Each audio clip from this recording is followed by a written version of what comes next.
Fear is the mind killer. Fear is the little death. This is Uncle Walt from the Ironworks. Josh, Corey, and I have chosen to look at life with no fear. No fear of the unknown. No fear of questions about the supposedly well-known. No fear of ridicule for thinking outside the familiar fool's lines. No fear of the boot on the neck of those refusing the party line. No fear of taking on those so convinced of their beliefs they would sooner drink the Kool-Aid than believe they've been fools made. In this world filled with me too, cattle think, can truth's protective layers be peeled back to show the tender, juicy pink? Are we all just grist for the mill? Souls sold against our will, or is that just how it feels? When you're filled to the rim with triviality so fear-filled and grim, break clear of the fear. Right here, Tuesdays and Fridays at 2 a.m. on TFR. Josh and I and you will hammer out the impurities of technology-driven groupthink, fold in a dash of logic, and quench it all with a bit of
One Mr. Adam Meakin. Adam, welcome. Good evening, guys. Yeah, I'm feeling sorry for myself. But, I had a good week otherwise. I just want to do a quick shout out to West Coast Warrior. Got in touch this week and found out we're from the same area. She sent me a load of info to rifle through. So cheers, me duck. Thanks a lot. But yeah, other than that, I've been waiting for Rob to join in. We've got the Battle of England. Australia has begun. It's a good old tussle. So looking forward to settling down to a bit of cricket this week and teasing Rob. Well, a shout out to West Coast Wisdom. I'm going to say a quick shout out to West Coast Wisdom. I know she pops in chat quite often, and we're likely to see her before the evening is through. So let's move right on then to Rob. Rob, you are here. Hello. Not nearly enough. We need to get you on a lot more. Yeah, we seem to have very, very busy shows, and I sit there very, very quiet these days. But I haven't been doing much other than being a steering wheel jockey this week again. But before we get on to our really important stuff this week, because I listen to the radio, and people might be aware that songs that we listen to on the radio might have some meaning. And I listened to an REM song the other day. We might have even talked about this before. I haven't heard anyone talk about it. I can't really remember. But an REM song called Stand. Does anyone know that one? Of course. I think I've heard it once. I do indeed, sir. And just reading the lyrics here. Stand in the place where you live, now face north. Think about the direction, wonder why you haven't before. Now stand in the place where you work, now face west. think about the place where you live, wonder why you haven't before. If you are confused, check with the sun. Carry a compass to help you along. Your feet are going to be on the ground. Your head is there to move you around.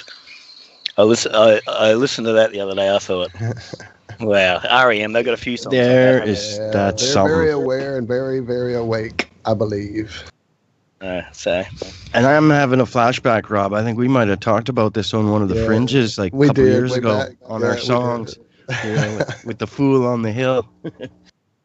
right, yeah. No, I think it was another REM song that we were talking about that time. But yeah. So no, Walt has a couple too. Yeah, that had some flat Earth stuff. Well, that's good stuff. Thanks for that, Rob. No worries. And then I believe we did hear Walter. Walter, how are you doing? I'm doing great, sir. We had a great morning so far. It's been a wonderful day. I can't wait to get into this great show we're going to have today. Hi, guys. Hope y'all all are doing great. I know everybody's a little under the weather or fighting something. Adam, you in your industry, I don't see how you're not sick a lot more than you are, man, with all the people in and out there bringing the germs. So I definitely commiserate. I've been recovering from the whatever, Kim flu or whatever they're sprinkling on us these days. Yeah, there's a lot of stuff going around. I know there's a lot of people sick around me, too. Let's see. As far as Iron Will Media goes, I think that leaves us with just one more person. Mr. John Savage. John, how's everything going? Good evening. You got everything's going very well here. Yeah, intensive week. Very enjoyable, but mentally intensive. Uphill learning curve on Linux and yeah, all sorts of things going on. Amazing I've actually got here tonight. So, yeah, looking forward to this. It's going to be a cracker. Yeah, I think you're right. Well, that brings us to the man of the well, I say hour, but very rarely do we ever only go an hour. But that brings us to the man to whom we all basically sort of worship is such a bad word, but we want to make sure that we give this gentleman his proper dues. This is a guy that I think we've all watched before we found Flat Earth and before we found, Iron Realm Media as it is today. This is a guy that has been out there at the forefront of this truther movement and is now being put in the position to be in the forefront and standing up for our freedom of speech. He asked if maybe we thought we should be put sort of on the hot seat with him as a guest or on YouTube or sort of out in the Google world. And the answer is absolutely. Because this is what it's going to take for us to get our freedom of speech back. Make sure we get our freedoms back, our power back. You have to stand up for it. If you don't exercise it, if you don't take it, if you don't claim it, the rights isn't yours. So they'll take us down. Maybe they'll shut us up. Probably they're doing a good job with him. But we got to put our foot down somewhere. And this seems to be the best place and the best time because, what better place than here? What better time than now? Ladies and gentlemen, Crrow777. Thank you so much for joining us, Crrow. Hey, thanks for having me. Maybe I should have a new intro. I'm like the YouTuber formerly known as Crrow777. There you go. I was trying to think if maybe we could come up with another little knockoff name. The blackbird singing in the dead of night. The albatross. I don't know. There has to be something we can use besides Crow that'll still get the point across. Dodo. Well, I guess there's that too. Those went extinct, man. Easy. Go easy on me. Well, thank you so much for joining us. It is an absolute pleasure and an honor to have you sitting in on our quaint little show here. We do call it the best little Flat Earth show you've never heard. But our fan base isn't very big, but man, are they loyal. So I just wanted to have everybody in chat say hello to Crrow777. I know there should be quite a few people tuning in to listen to this, just to see how long we last. I'm a bit curious myself to see how long it takes for him to kick us off. Oh, that's right. You guys are doing the whole Google Live thing too, so you got like a chat room going? Well, we're not actually going through Google. I just have OBS open, so I'm just streaming the Skype call, basically. Got it. Yeah, between Tim Osman... I'm streaming here as well, Josh. So if anything happens to your channel, then hop on over to mine it should still be going. Everything's green at the moment. Yeah, everything is green here too. And I will say this, if for some reason they do try to take us down or they do kill us going live like they did when we were trying to play the Astro Smurf, we will just finish this offline and we will upload it at our earliest convenience. Hopefully they don't try to kill the channel then. If I have to, I'll go back and edit out and kind of make his voice anonymous. We can get that stuff done. So well, it'll happen. It's always very telling when those tossers chuck a wicked googly, isn't it? That's pretty good. I don't even know if I used it. I don't even know if I used any of that correctly. The googly was correct. I thought they're not tossers. I figured Google must be tossers. Curveball. A good cricket analogy. I like it. Yeah. So you're quiet on that, Rob. You're quiet on that, Rob. We've got to get a bit of sports, just because. What? Which sports? I don't follow rugby union. It's crap. Oh, the cricket, mate. Yeah, we'll flog you at that. Don't worry about that. I just wanted a statement. That'll do. Oh, he's gone. He's hung up on that. I guess that tells us all we need to hear about that. It's probably John hacked us for talking sports. But I'll stop. I'm done. Yay, sports ball. Anyway, so Crow, you just released a new episode. Before we get into all the stuff that they're trying to keep you from saying, let's first talk about what you have most recently said. You and Jason released your newest episode on 5G and AI. Tell us a little bit about that. Well, as we started getting really we're all kind of still wearing our first set of diapers in this censorship thing, right? It's only been a few weeks since this came on so blatantly strong. I might have that wrong. Maybe it's been a couple months. I don't rightly remember. I should probably write these things down. But as we started getting into it, we wanted to go at the foundational things. The last episode we did before they murdered my Google channel was the idea of zero or nothingness. And in that, we were able to show many of the frauds that so many of us accept as true, like that Einstein is a great man, or, that a black hole is anything but nonsense, gravity, nonsense, all these things that are attributed, which can be demonstrated in one way, shape, or form by using the idea of zero or the idea of nothing, which has no existence in natural reality. So as we came up on the show I just put out this morning, episode 83, we wanted to project the foundations that are coming into existence now that in our estimation, people are going to look back on someday and commiserate. Why did we let this happen? And the 5G networks are a big part of that, and the AI. But I think what most people don't understand as well, it could be argued whether 5G is just coming to be for the first time, which it is, the network that will be out in the world everywhere. AI has been around for a lot longer than most people think. And as so many are familiar, AI just got citizenship in Saudi, and there's a cryptocurrency. We cover all this to kind of show. And what I have been doing for the past, I don't even know how many shows, is tying it all to 9/11 as the kind of day where the opposition, the kind of world leaders that pushed the pieces around on the chess table, laid their hand down. That day was 9/11, and I think that most of us have kind of forgotten or heard it so much that we just don't want to think about it anymore. But it's, next time you see one of those cheesy bumper stickers, never forget, from some person who hasn't quite figured out what actually happened on 9/11, that it had nothing to do with Islamic terror, you should take it to heart, because that is the foundational doorway we came through, where this is not going to be hidden anymore. These people think that they have enough control and power and stagecraft to put this crap out in the open, which is what we're seeing online with the censorship now. But I don't know how much I wandered there. Maybe I should start drinking or something.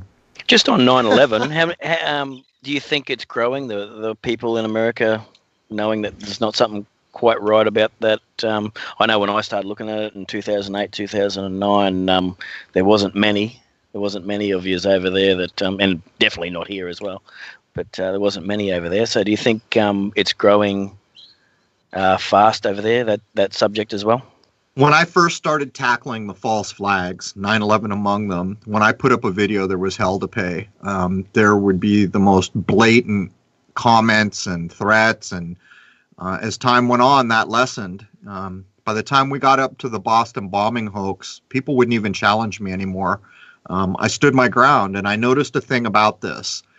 It's hard for us to tell how much this is controlled opposition because we don't control the information sources. But what I began to detect, and this happened in spades at the nonsensical Vegas event that we just had on the day that was also encoded to 9/11 in the fall. Of course, I've covered these things, but the people who stood up to say rightly that this is not a real event were attacked. I mean, straight away, there were like gangs of people waiting in one way, shape, or form to go at them. The people that folded, they got it hard, man. When they didn't stand their ground, then there was like a dog pile. I've always stood my ground, and this time, no one even challenged me. The few times before, no one's even challenged me, and I think that's a tell.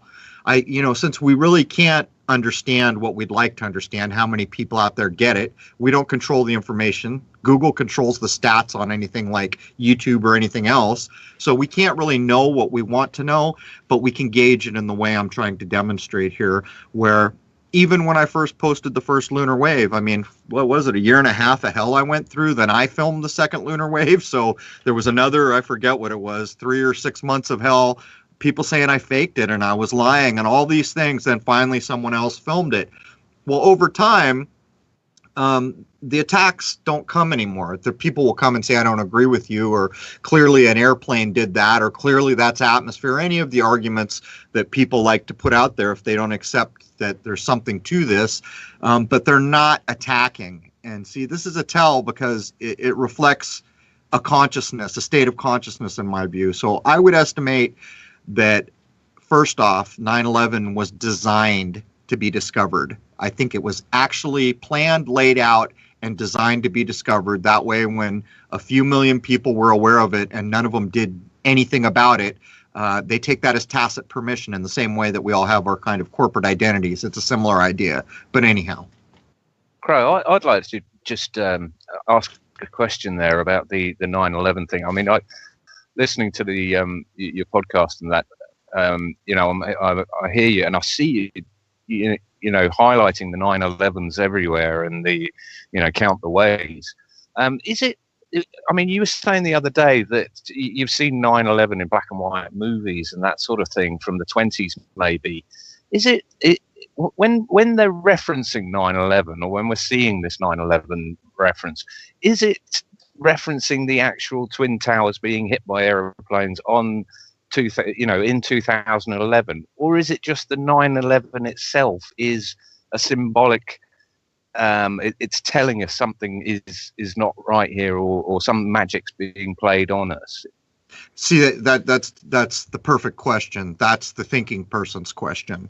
The truth is, we can't answer it, can we? We can deduce what we can deduce, but like, let's say one of those movies I saw back in the 40s, black and white, where the clock on the wall on more than one occasion is encoding 9/11. Having looked at the Crowley work, which, he became so famous on Beatles albums, and the Luciferians all like to act like he's a great man, which he's not, by the way. He didn't invent anything. He just went around the world stealing from traditions that were much more older. In my view, that's what he did. He's a little bit like Taekwondo. He took karate, took all the honorable stuff out of it, the symbolic stuff, and he just left in the stuff that would break bones. Like Taekwondo did that with karate. That's kind of what Crowley did. But we know from that his opinion and the kind of Luciferian opinion is that 11 is the evilest of numbers. We've long since associated that 11 is often used in what I call the casting of a spell. And then there's 9, nobody needs to be told that 9's a magic number. In the 0 episode I did, we showed that that's the completion number and that base 10 has an imposter, that imposter being 0. So the question you asked, to get back to the point, is can we deduce whether they're foreshadowing at 9/11? My answer is this. We go back to the 40s, I'm not sure we can prove it, but it sure seems damn likely that they know something 9/11 is going to be done. By the time we get up into color films and things like that, in a lot of cases we can demonstrate they're foreshadowing. Not too long ago, to go, let's see, what would it be, 23 or 24 years before the event itself. I sent Jason a clip on Mary Tyler Moore doing a dance number with the first Batman, of course, The Dark Knight, Michael Keaton, and David Letterman, who served 33 years in New York City. And they're all wearing football jerseys, and she's singing the Paul McCartney song With a Little Help and keeps waving her arms in front of the 9 and 11 on the football jerseys, which always end up back together, singing the words, you know, everyone watch while the town explodes. With a little luck, we can make this whole damn thing work out, and continually waving her arms by the 9/11. So by the time we get up to that point, you know, 20 some years before the fact, we can demonstrate what they're doing. So she's just on that movies so too. she's Remember dancing Back around. to the Future. Oh, sorry, Rob. Go ahead. So she's dancing around, and I haven't seen this clip. So she's dancing around, pointing to the. Do you think she's got any idea what she's actually doing? Well, you see, that's a problem. In a lot of cases, I think it could be argued back in the day. I don't think there's any arguing for the modern entertainment industry at all. You got to realize in the 80s is when brands quit being things and began being people, like with Madonna was one of the first people to do that. These people are integral, and most of them are bloodlined or something into the entertainment industry. That's been shown over and over. But whether or not Mary Tyler Moore knew, she knew when to wave her arm when she was in front of the 9. I just see it as, you know, someone says, here, Michael, you have number 9. The other dude that you said, number 11. And Mary, you did, you know, it's just a script. So obviously someone, yeah, that's too coincidental for me. But well, it is coincidental, but then the question you're asking is, did Mary Tyler Moore know? And my response to that is, it's very unlikely that she didn't. And the reason is because when they're all dancing around and the 9 and 11 keep coming back together, she waves her arms in front of those two numbers. I guess it could be argued that camera angle could get you that kind of a view. But for my part, you're talking about Mary Tyler Moore, big part of 70s entertainment. I would be surprised if she didn't know. And of course, you got David Letterman and the first Batman sitting there. Batman is endlessly included. Even to this day in Big Bang, how often are you shown Batman? You know, the Dark Knight of Gotham City. These things are all integral to the encoding that they do. Maybe we could play that video later. And the 9/11 towers show up numerous times in comics, as you know, that's been encoded throughout. Well, for some reason, only Jewish people can make things that matter in our world. All the comic books were created by Jewish people. And people always want me to harp on race, and I'll never do it. As a matter of fact, I've pointed out in episodes, in my view, Jewishness is not a race. There is no gene that someone can look at to determine whether you're Jewish or not. It's something else altogether. I think originally it was initiation level. When we did some of the encoding from the Vatican shows, we demonstrated that in early Masonic tradition, Christian, Jew, Hebrew, I'm forgetting one, were all initiation levels. Hebrew was above Royal Arch levels. And there's lots to show, but nonetheless, there seems to be certain families, and of course their religion is some form of Judaism. I don't even know if that's true. I think there's a lot of Luciferian ideas mixed in with what we see. And they have a hand, and that's the entertainment side of things. You know, everybody knows who runs Hollywood, but the comic books are no different. These themes come to us over and over and over, but then I suppose we could point at things like the Vatican or anywhere else. There does seem to be sex, but these are hard things to know.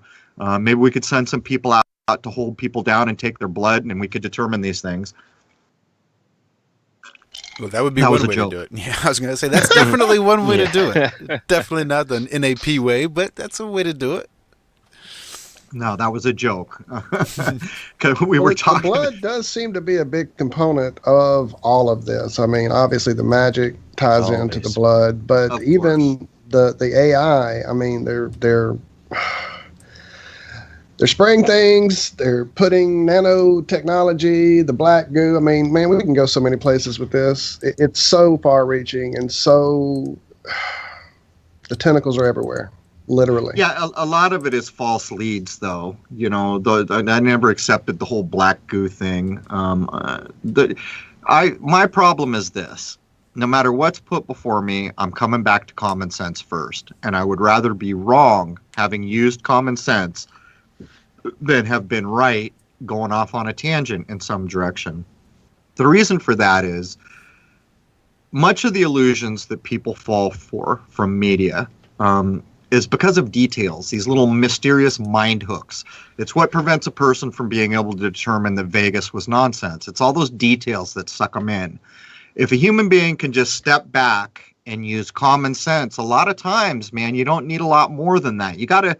Unfortunately, you've got to train yourself back to common sense for some period of time. But my point here is when people start talking about the nanotech and all these other things, well, we know these things exist. I'm always going to come in with common sense and say, hey, wait a minute, not so fast. Sure, these things exist. We know they do.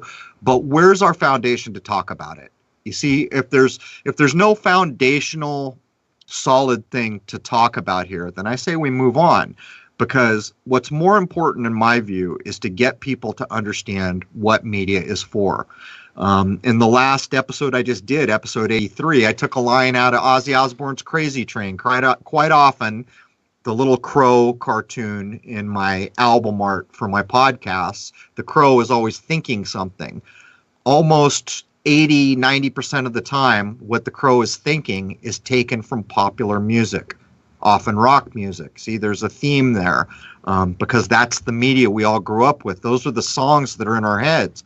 So many of those songs have something to tell us. As a matter of fact, you guys were singing Stand in the Place Where You Live by REM. That's another great example. How many people have stopped to think about what's being said there? But in the one I just did, I took a line out of Crazy Train that I doubt most people will even realize came out of Crazy Train. That line is, one person conditioned to rule and control, the media sells it, and you live the role. And I do this over and over and over, trying to show that not only have you been told the truth 1,000,000 times by the entertainment industry, by the opposition, you've been trained not to recognize that it's anything more than entertainment. And that is because you've given away your common sense.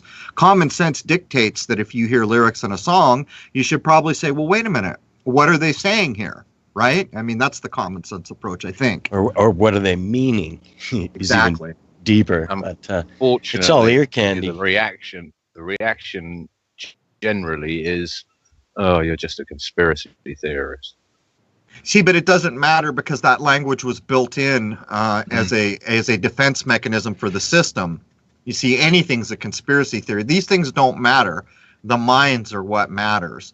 And being called a conspiracy theorist or falling for that is to be sucked back by the details. Again, I don't give a damn what anyone calls me. It has no bearing on what I'm going to think. And I've already made my mind up that I'm going to be the best example I can be as a human being to help other people see what I know that I can see. Absolutely. And I'm not going to fight with them. I'm not going to argue if they don't agree with me. Maybe they're not ready. I'm not going to try to force any mind. I'm simply going to light my light and walk. And hopefully some people will follow that. I love that. Light my light. That's the main idea. No, I love that. That's great. That's kind of always been my philosophy too. I may not necessarily, light a light or be the light, but at the very least I can try to reflect that light and maybe bounce some of that light into some of the darker corners of this place on which we live. I know. I'm sorry, go ahead. Nope, I'm here all the time. You go right ahead. Well, I was going to say, if I had to venture a guess, I talked with Jason a couple times since the channel was taken down and terminated. And I began to dissect, well, wait a minute. Why? Why did they do it? Is it because of something that I identified? Is it because some particular episode we did? Is it because I said Vegas was fake? And the more I began to take it apart, the more my adult mind began to tell me that it's none of those things. The reason they didn't want my voice is because of the way I'm teaching people to think about things. I just posted on Twitter today, I'm not always right. You better be challenging every word out of my mouth. I'm just a person. I'm not always right, but I am constantly challenging. And when you try to help people get back to common sense and you use nature as a benchmark for what reality actually is, not a freaking black hole, a theoretical black hole that doesn't exist, that's nothing to base decision making on, or reality or a belief system. But if you go outside and there's a tree and there's a bird and there's a lake, that is something to base a belief system on. That is reality. You could walk over and get in that lake. You could drink that water. You could touch that tree. And if that tree teaches you something, there's no lie in it. If you learn something from a bird, there's no lie in it. And then when you couple that with common sense, I think the real problem they had with me was going at things in this way, if I had to guess. I think you're absolutely right. I think people have forgotten how to critically analyze the evidence around them, the reality around them. And right. It's so important to bring it back to empirical and zetetic is what I like to call it.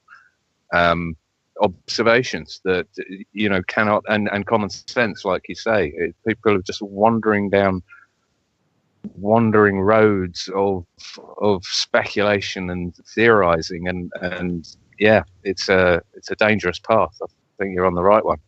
I think it's the many paths you're on, to be honest with you, Crrow. I've signed up to the podcast to listen to the Zero stuff recently, and the thing that I've, from listening to you, that I've gained is the number of fields that you're sticking your nose in, and I think that's where I don't think the system has a problem with anybody pottering around any little field, but what you are doing is I think coherently putting stuff together. And I think, like me, you're a bit of a fan of flamenco as well. And I think there's a well, I will add this. You see, what you come to realize, the average person who is trying to become aware, and I don't really use the word awake. I don't think I know anybody that's awake. I'm certainly not awake. I'm aware. If I consider that if I was awake, we wouldn't be having this conversation, because I'd probably be figuring out how not to come back here again.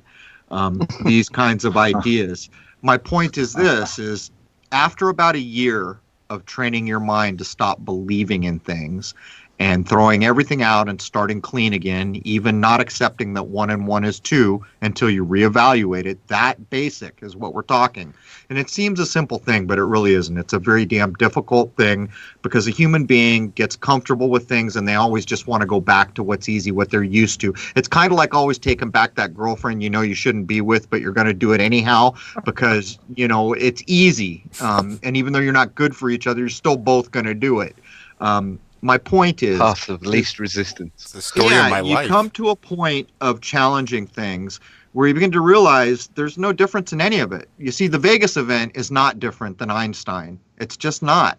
Not for an adult mind. For a person who's learned to step 1,000 paces back to see a whole tree, instead of pulling a leaf at a time, trying to figure out what the damn tree looks like, looking at the tree's leaves or the details, all these things become the same. You have an adult higher mind that you were born with, and it does have the ability to hear the ring of truth. And when you evaluate a thing in this way, after you've trained yourself back to reality, which usually takes about a year, if I have to guess just a random time, you will quickly see that anything you look at in this way pretty regularly will tell you is the ring of truth in this. If you understand quickly, I don't know how to describe it. It's like being lied to by a child. I always use that example. The child lied. Maybe you can't explain it to the adult next to you, but you don't have to question. You've been lied to. It's that kind of an experience. So you hear that the ring of truth is not in a thing, but then you stop. You don't go looking for the details. Well, how many ambulances were there? Where were all the hospitals these people were taken to? How many people got shot? What caliber was the gun? What about this YouTube video? All these things that are where the devil lives, the detail lives, the devil lives in the details. Throw these aside and understand that you already know the ring of truth is not in it. And when you start to train yourself back to there, I don't think there's many things that come in front of me anymore that within the first few seconds, have a pretty good idea of what I'm going to end up understanding about it. Wow. That was a lot. I just wanted to add, for me personally, I found that we've had decades of programming against it, to rely on technology, to rely on the experts.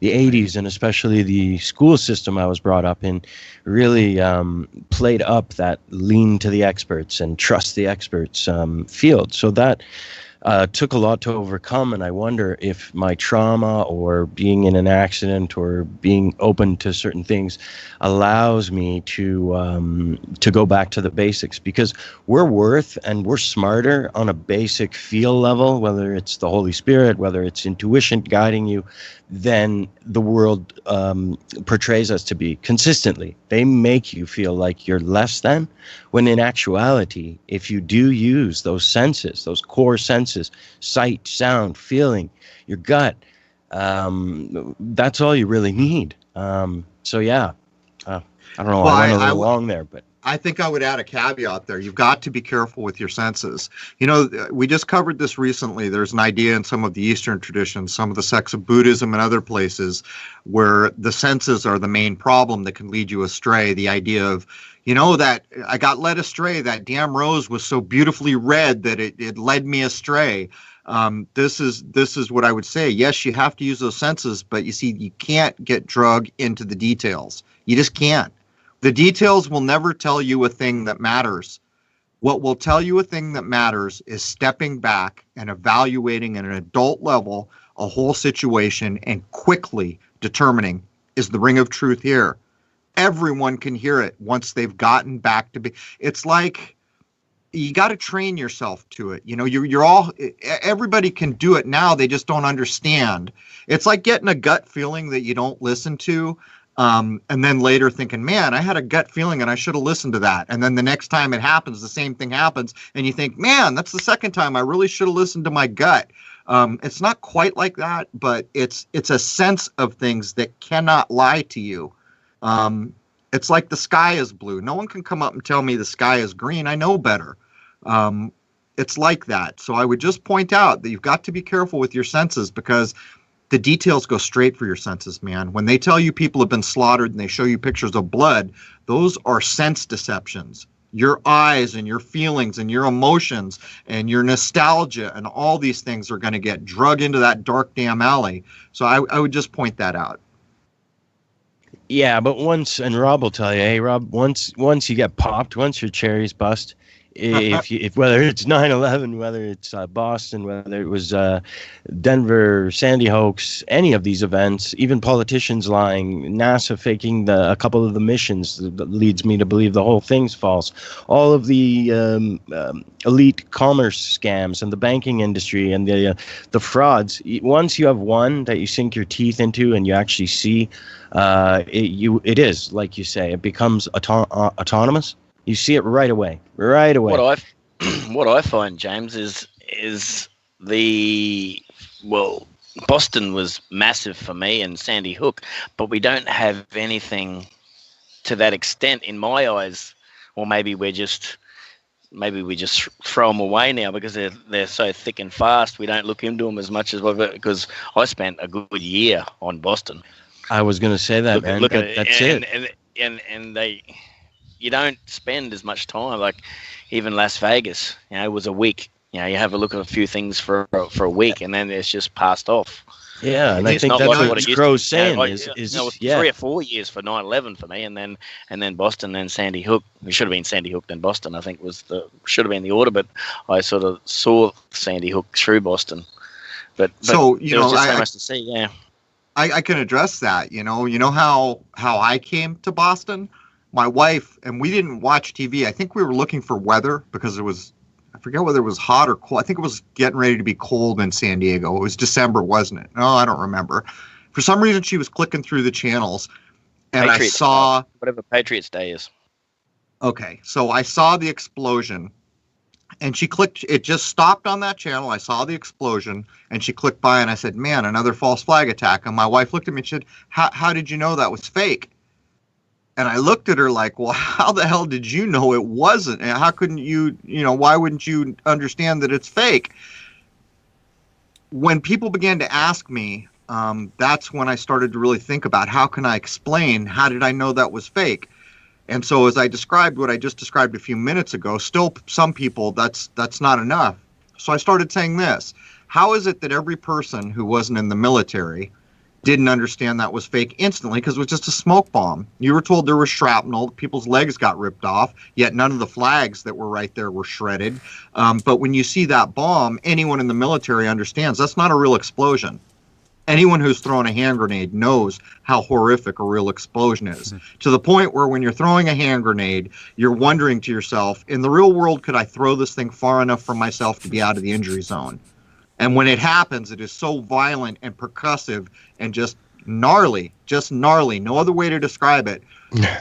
You never forget, if you're an adult, instead of letting your eyes, your senses draw you into this stagecraft that's being put in front of you, using your adult mind to understand that, you know what, an M80 is a bigger explosion than they just showed me. You know, so it took me 5 seconds on that one. On Vegas, I don't even watch the news. On Vegas, people were coming unglued in my forum, so I went and looked for 3 minutes when I came back and said, yes, as I told you earlier, not having looked at it, it was fake. Now I can tell you absolutely that there is nothing real about this. But anyhow, I think I interrupt you, and I should probably have my second drink by now. I was going to say, with Boston, did you notice just as the explosion happened, all the flags started waving? Did you notice that? It was like the. It might have been a coincidence. Once again, might have been a coincidence. The wind machine to push the smoke out. Yeah, that's what I think. Yeah, I think. But you see, my mind had already gone beyond that, where I knew that was the planned media shot. So every flag in view was in the game, wasn't it? In one way, shape, or more. All those national flags had information to communicate. So it would have been more beneficial for them, I think, if they let the smoke gather around for a little bit longer, because the smoke was gone pretty clear quickly, and it was clear to see from the photos from the 2 vantage points in behind the building there that that there was people mucking around with the scene, and people that should have been injured weren't. And I mean, it was probably good images of that. Yeah, for us it was. Yeah, for us on those images, Crow. Like you were saying earlier, that you thought that and I agree, that 9/11 was designed to be uncovered some time down the line.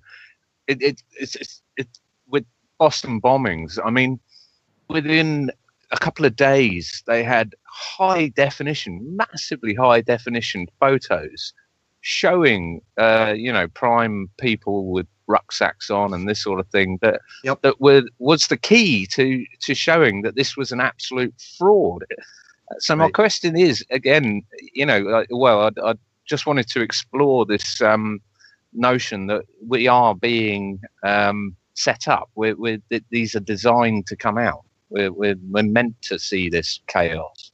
Well, I think there's a little bit of hubris in what you're pointing out too, because of the recent ones that were just so shoddy, like Sandy Hook, which I don't think that's one of the most shoddy, big events they've done. But in Boston, like you said, within a very short period of time, there was flat out photographic evidence proving that they were spraying the blood around, doing any number of things, showing amputees sitting there waiting for their act to start, people pointing out that if you get your leg blown off, you bleed out in a minute and a half.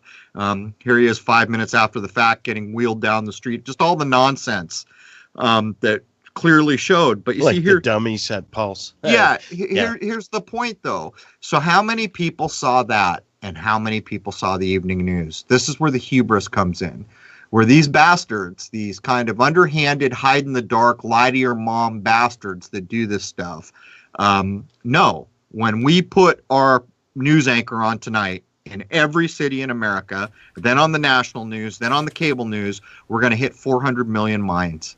That's how many minds we're going to hit.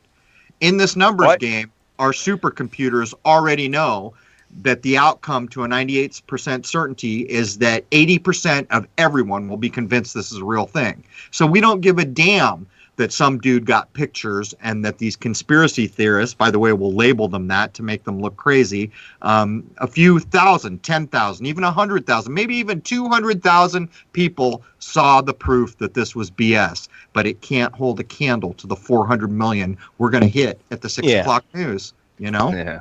But Crow and Rob, let me ask you guys, just in your theory, because we've actually done it, like we now can tell, so we don't have to spend days on the false flags. How do you keep yourself sharp to not miss stuff? Because if you're always just doing that quick gut assumption or ringing for the truth, as you say, I don't want to run the risk of judging an event that is real and saying, well, "Oh, let no, me cure you. false, Stop it's right false." there. Let me. So how let do me we help keep ourselves cure, sharp? Let's cure you right now of that disease. Our world is under a full frontal press for world domination. That's what these false flags are about. That's what 9/11's about. That's what the censorship online is about. We're headed for 1984 here, guys. So throw it the hell out of your mind. I would rather call 5 events that were real false and get every other one of them right than to sit there and willy-nilly around while this crap goes on in our world. And to be honest with you, you don't have to worry about missing 5 and getting it wrong, because you know what? Our media is here for one thing. So even if there is a kernel of truth in whatever the hell they're reporting, it is surrounded by so many layers of agenda that calling it BS on the face of it insulates you from any supposed guilt you might have. That's the truth of things. The people who are doing the people who are doing this to you have no freaking concern for you, your children, your mother, your cousin, the people you've loved in your life. So I think you need to shed the idea that you're worried about hurting someone's feelings in case you get it wrong. And besides that, you ain't never going to get it wrong, because when CNN puts something out, it's bullshit. It's all controlled anyways. What annoys me the most is when I sit in my lunchroom and there's someone disagreeing with me. So I get the photos of Boston, and I get the videos of people who are standing right beside the blast, who are walking around fine, walking around, checking everyone out, and then suddenly they're in a wheelchair. Half an hour later, they're getting wheeled into the medical tent or the back of an ambulance. And they, how can you think that that's a real event if that's happening? Well, you want I get wild. I get absolutely wild. I think maybe they're doing it to wild me up, because they know how passionate I am when I talk about this stuff. Nostalgia and emotion, man. Nostalgia and emotion are some of the biggest programming tools, because since the greatest generation, those people born before the advent of TV, probably grandmothers or great-grandmothers for people listening, they were going to be the hardest generation to socially program, because mass media had not been brought online yet. What they've done in these 3 generations is lowered adults into infantile mindsets. That's how they classify them, not me. That's how they are classifying the adult American mindset, as infantile and animalistic. The reason is because they're going to play on your emotions. You see, if they can kick a puppy on camera, they know they're going to get an emotional response. That is the first ingredient for lesser magic, to get emotion high. The only other thing they got to do is cast their spell. When you get emotion high and you cast a spell behind it and you have your social programming in place, those things are pretty effective. But let me tell you, the biggest tell of all time, and unfortunately this tell won't happen until a year after an event, but anytime Hollywood comes along with their Mark Wahlberg, freaking, A-list actors, and they do their oil spill in the Gulf movie. Thank you. Their guy who lost a leg in the Boston bombing movie, their 9/11 bullshit movie, they are proving to you that not only are these things false, but they are now going to use Hollywood to cement the memory they want you to have, and then to change the narrative into what they want it to be as time moves on. In other words, Hollywood becomes the actual history society remembers, because who the hell is going to read a history book about the day 9/11 happened? There's consent there too, right, Crow? You were alluding to, and I think, Walt, you wanted to say something too. It's consent. They tell you, and they kind of like they've got to tell you what they're doing. Tacit permission, yep. There's a new show just started on Netflix, and it's about a film crew that goes around probably New York City, I'd say, and just goes to accident scenes and films people, badly hurt and crying and despaired. And he said, I do this because that's what people want to see. He goes, I'd rather film kids with little puppies and running around the backyard, but that's not what sells. This is what sells. He's lying to you. He's lying to you. I know. I didn't agree. Yeah, here's what they're really doing. I can actually tell you the name of what they're doing. It's called trauma programming. Trauma-based mind control. Yeah, what the television does to the human mind, to a habitual TV watcher, it makes one hemisphere become more active than it should be, and then your higher mind, like your neocortex, where decisions are made and reality is deducible, that shuts down, and you go into what's called your reptilian mind or your lower mind. The lower mind cannot distinguish from reality. So the experience of a person in that mindset in front of their television is they begin to feel as if what they're watching, they are living. So when they show you trauma-based television like that over and over, they've actually proven that the person observing it, the television watcher, is suffering levels of trauma from that. This is just one of many other ways to program. And the truth of it is, you could put 10 programs in a lineup of what people might want to see and add the trauma programming into it, and you would find that it would be a real minority of people who chose the trauma programming. This is all from the Tavistock research. This is all textbook lowering of the human mind by media.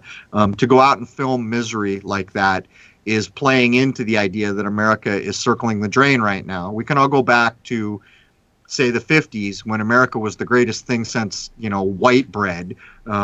Can-do country, no one could beat it, makes the best stuff, and the media and the movies are reflecting this idea.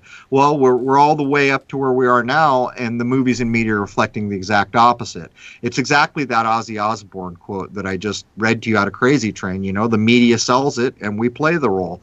There's no arguing it at this point, because we can dissect it well enough to demonstrate what's being done. Well, that's interesting, because I was listening to your podcast today. It was number 30, I think, and it was about the Tavistock Institute.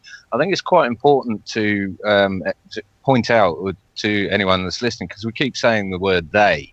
I mean, there is actually organizations in place that are openly engaging in this, that this isn't random. You're not talking out your ass, basically. The Tavistock Institute is and has been formulating how to control us and how to manipulate us for years now, isn't it? So the Tavistock is a very interesting thing. Can you tell us a little bit more about them?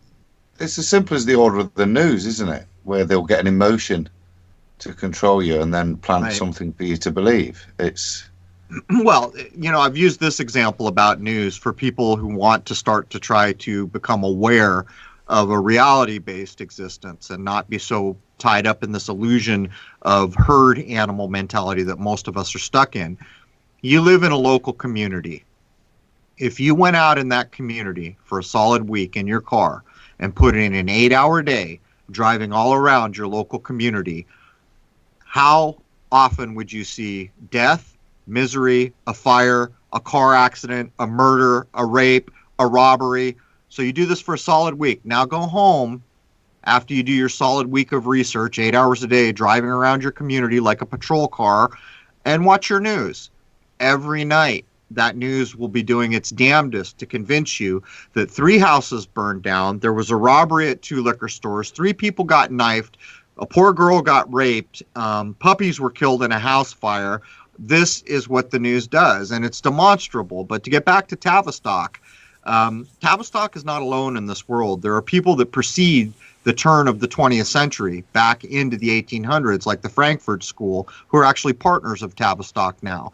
All these places hovered around the royal families or the elite circles, and they based a lot of their work on 2 of the most damaging people I can think of right now, Sigmund Freud and Carl Jung, 2 people who figured out how to hack the human mind.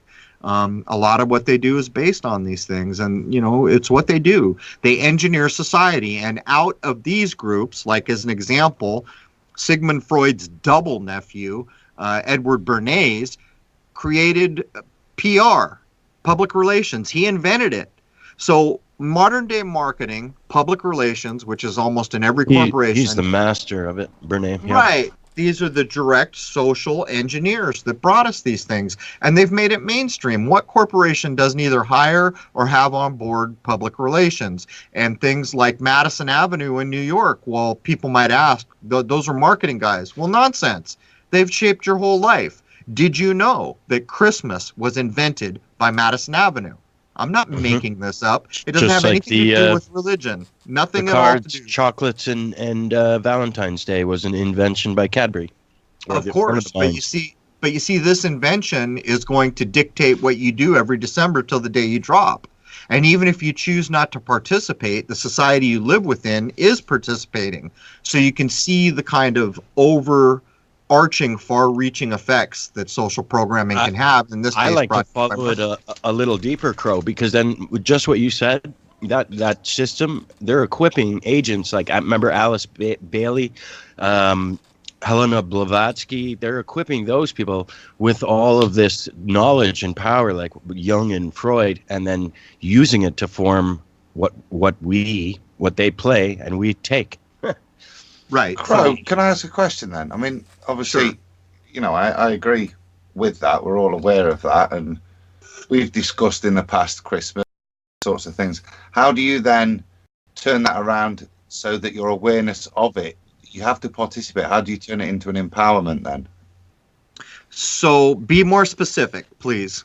Okay, so you said there Christmas, for example. You can't get away from it, is the point you're getting alluding to. It's the energy of it is all around you. Is there a way that you could? Yes. Yeah. Yeah, there's a way to get away from it. I don't celebrate Christmas, which isn't wholly true.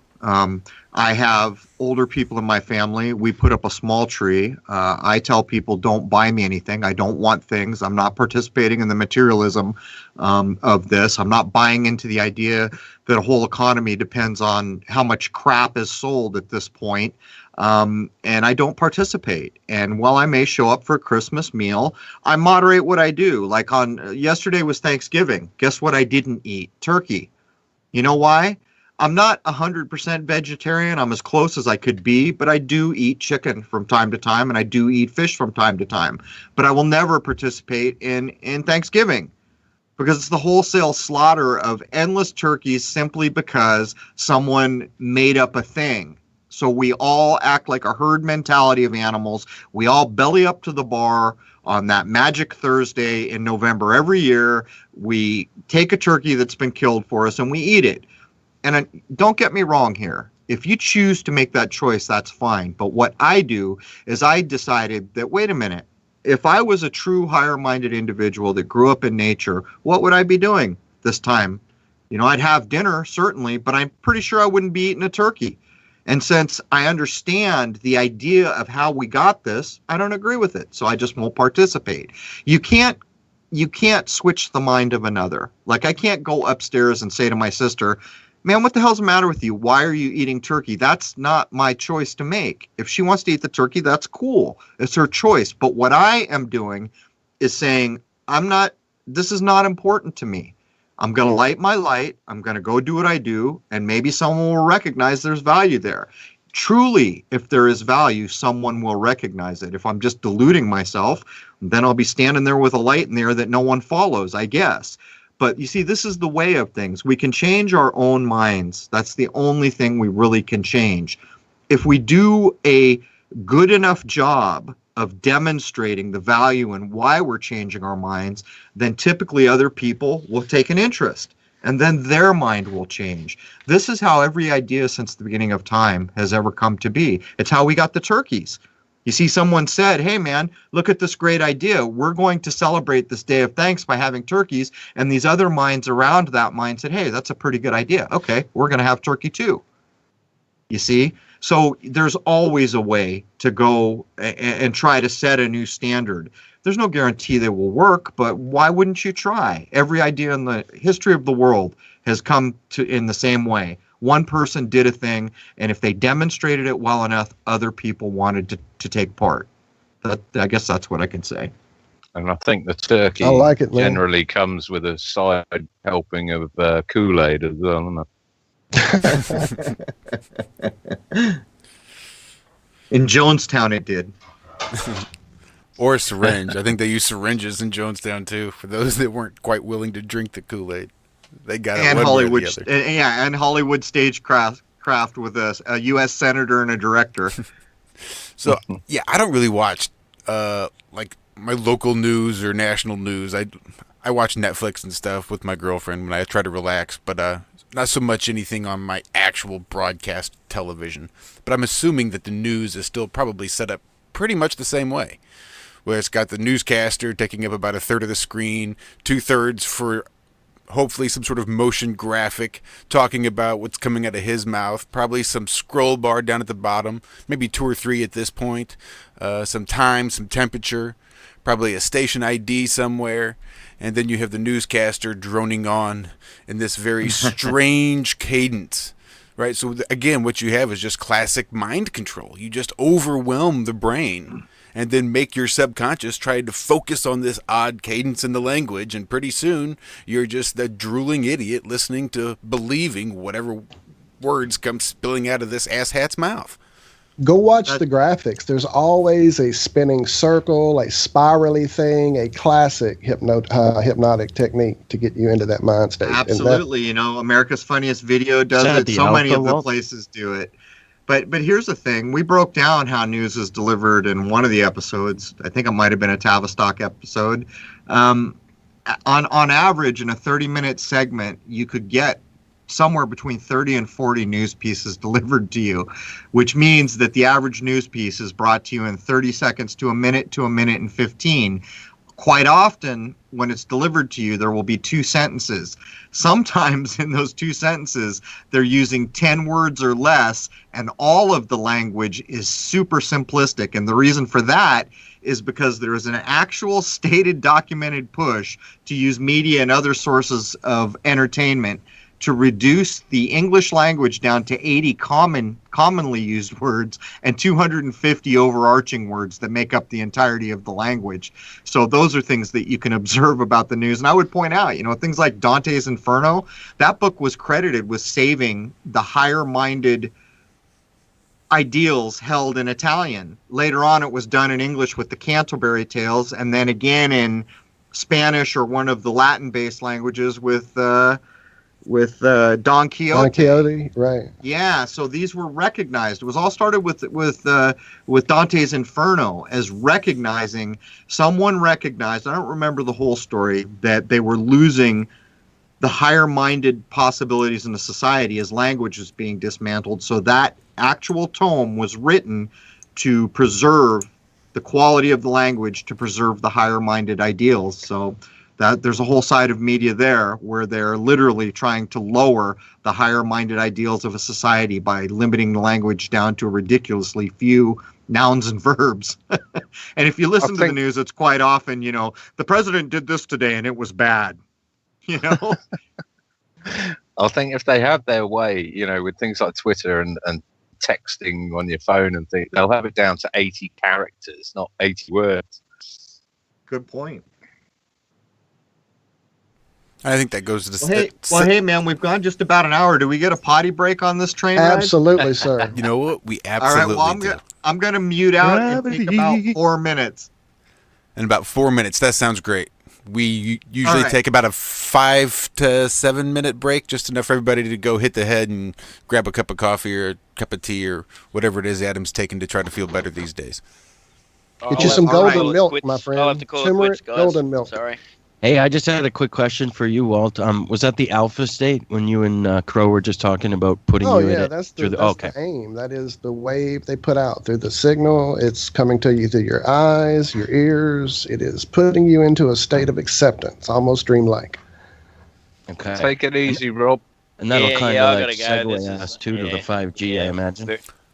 Very busy day today. So. All right, good brother. to meet you, Love you, Crrow. Rob. Glad that you're here, man. Speak soon, Rob. All right, Josh, we going to break?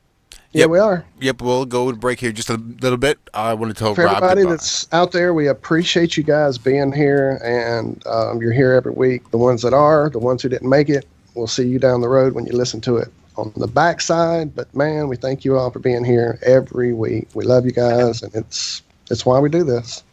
Just a bit of housekeeping. Of course, we are talking to Crrow777, and his website is www.Crrow777radio.com. Get over there, become a member.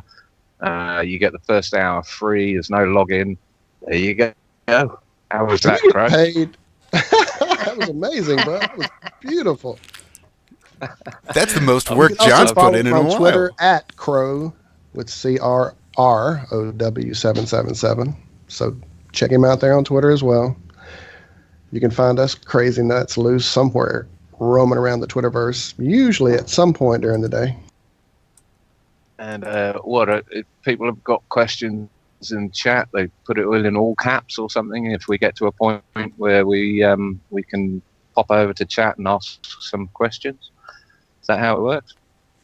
Sounds like a plan. Hey, because we were initially meant to be hosting Stan, 360 Man, and a couple of others on here, but Skype seems to be playing absolute silly buggers this week, and I'm having trouble. Rob, did you get the update? Yeah, did you get the update? Oh, did I miss an update? I had one that popped through like between Tuesday's show and Friday's show that we do on TFR, so I don't know if it's hit you guys yet or not, but I definitely had one. I don't know, because I'm working on some platform. A bit. Do I sound okay? Is it still choppy? Sounds fine, yeah. You sound fine, yeah. Sound good, man. Yeah. All right, I'll see you guys after the break. Let's do this. All right, Adam. Yeah, where's... Okay. John, everybody, I guess we're going to go ahead. Yeah, I was going to do a little bit of mea culpa here for staying in series because it was totally my fault. We were on Google Hangouts. Our favorite little Flat Earth troll likes to come in and do his little Timmy's tissue time and play with us. So we've been trying to avoid Google Hangouts as much as possible and trying to stick to Skype. I forgot to even let Stan know or Series know or anybody know, and I'm just going about my life, la-di-da. Why should my life affect anyone else, right? Well, here it is. So my biggest apology, Stan. I would have loved to have gotten you on to see what you had to present. And it sucks that all your 360 stuff was on one computer while your Skype was on the other. Leave it to me to choose Skype and make it so. But we will get you on. I am very interested to see what you guys have found. I know we were plugging you this morning, man. So we sorry about the fumble. That's just my fault. That's my fault. Leave it to me to muck something up every week. So unfortunately, it was just you this time staying in series. So I apologize. I don't know what else to say. In the meantime, if they can get on Skype, then they're more than welcome. Absolutely. Right, yeah, I'll take a share of the blame. Poor communication. I didn't think I asked Dan lots of questions. The format wasn't one, so apologies, guys. I forgot to mention we don't use it, or aren't using it at the moment because of little Timmy. Timmy's tissue time. We need a sample of that one now. Oh, you know what? I should. Josh, come on. Are we going to break or what? I know we're you guys haven't gone to break. Yeah, come on. I told Give you. us some It music, takes man. time. How much Get air it do we have to For some kill here? reason. Crow will be Come back, on, and we'll still be push sitting here yapping. Bloody butt. This is Can why you I guys call hear me? Am I back?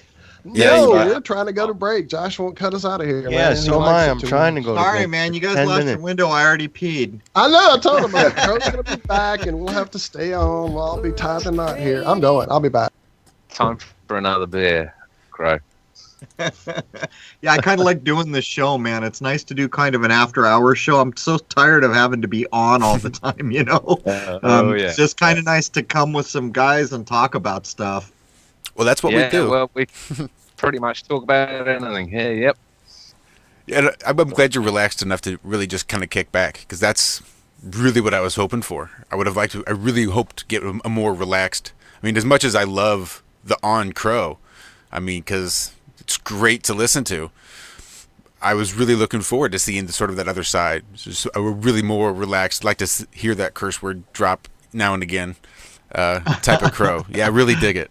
I want to thanks Can again I for ask, coming on. Crow, are you a smoker? Are you a toker? Sorry. I grew up in the 60s and 70s. I did nearly every drug a person. Well, that's not true. I never did heroin or things like that. But the 60s and 70s drugs. Yeah. When I went into the Marine Corps in the 80s, I had already kind of started to clean up my act a bit. And when I got back out of the Marine Corps, by then pot was already rocket fuel compared to what it had been. And I just didn't go back because I needed to think. And now, if I smoke pot, I'll sit there and stare at the bottom of my foot for 6 hours. It's too much, and it interferes. But more so, the thing about pot for me now is I can see through the veil too clearly, and it is overwhelming. I can't cope. Sometimes, a few times in the past, maybe 6 years, I've taken one hit off the kind of rocket fuel pot they have now. And I get this vision through the veil that is just more than I care to see. Yeah, I know. I can understand. It was just like I said, I was listening back to podcast 30, and it's quite. I'll shut up. No, you go You ahead. sound very relaxed. Put it that way. They're playing John's song. There you go. We can have a break. Thank God. It's a few minutes. It's like almost 4-minute song. We'll play it and at least give Crow a chance to not listen to us for a little bit, if anything else.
Well, we'll call it a short break. We usually go on for a little bit longer, but F it, we got better things to do. Hey, we're here. We got stuff to do. Oh, yeah.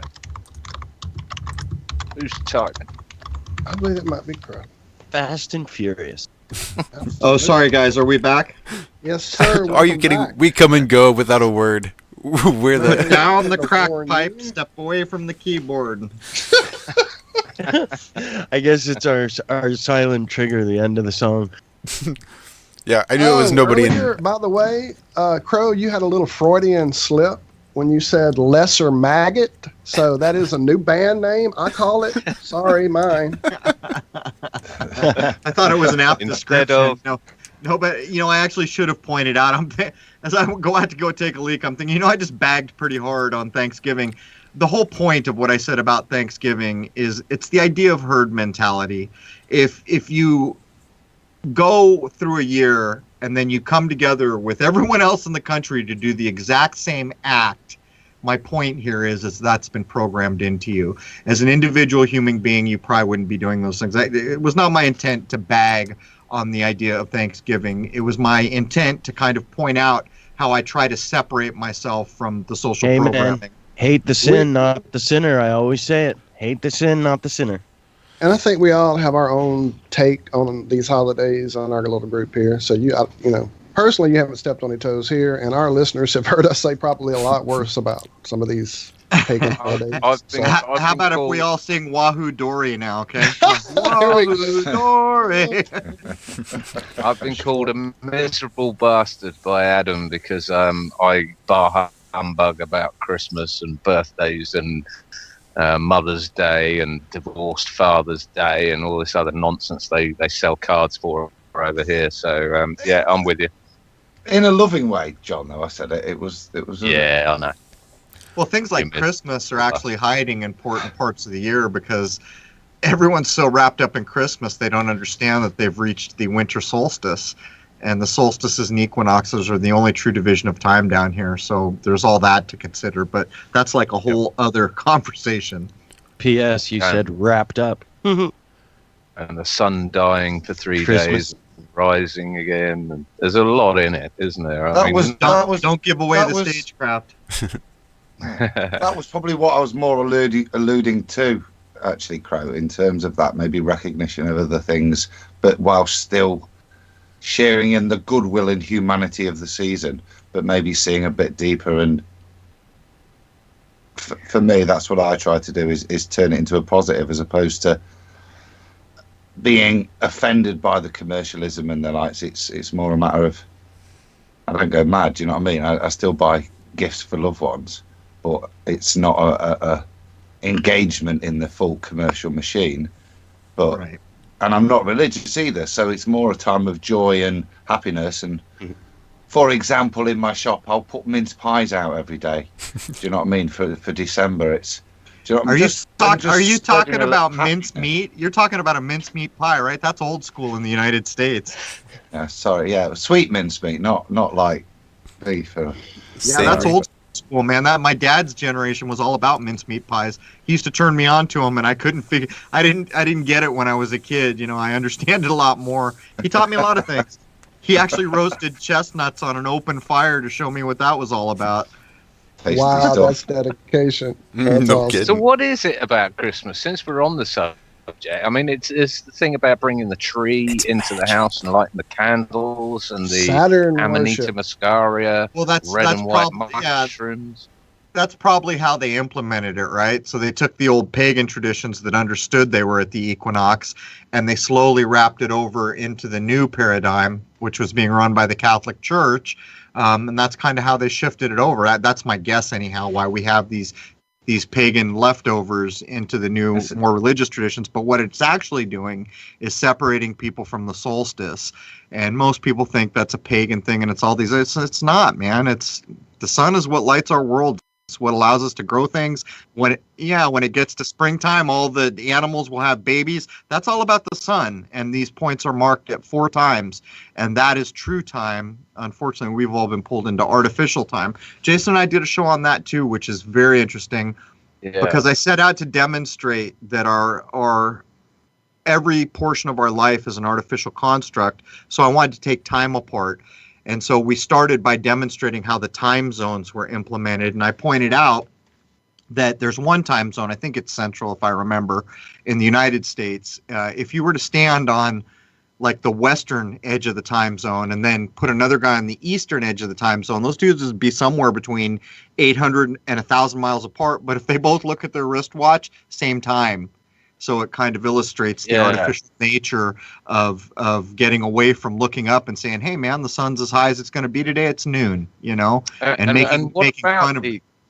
Sorry to interrupt. I was just going to say, what about the the British summertime, the daylight savings, and like you say, why they call it the fall and all this sort of thing? I mean, it all ties in, doesn't it?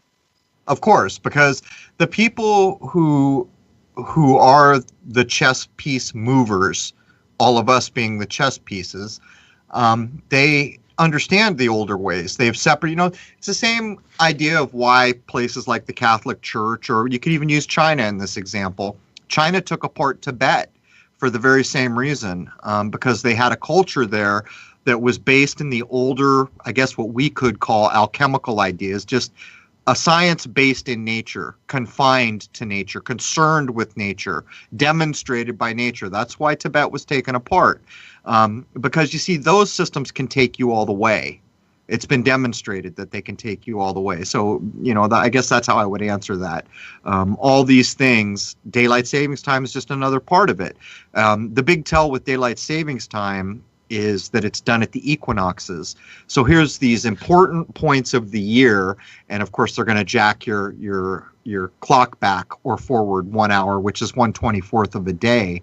I used what was that quote I used? Supposed Indian chief, who knows if that's correct, said only a white man would cut a foot off the bottom of a blanket, sew it to the top of a blanket, and think he'd lengthened something. And that's a one-to-one allegory for daylight savings time. Yeah.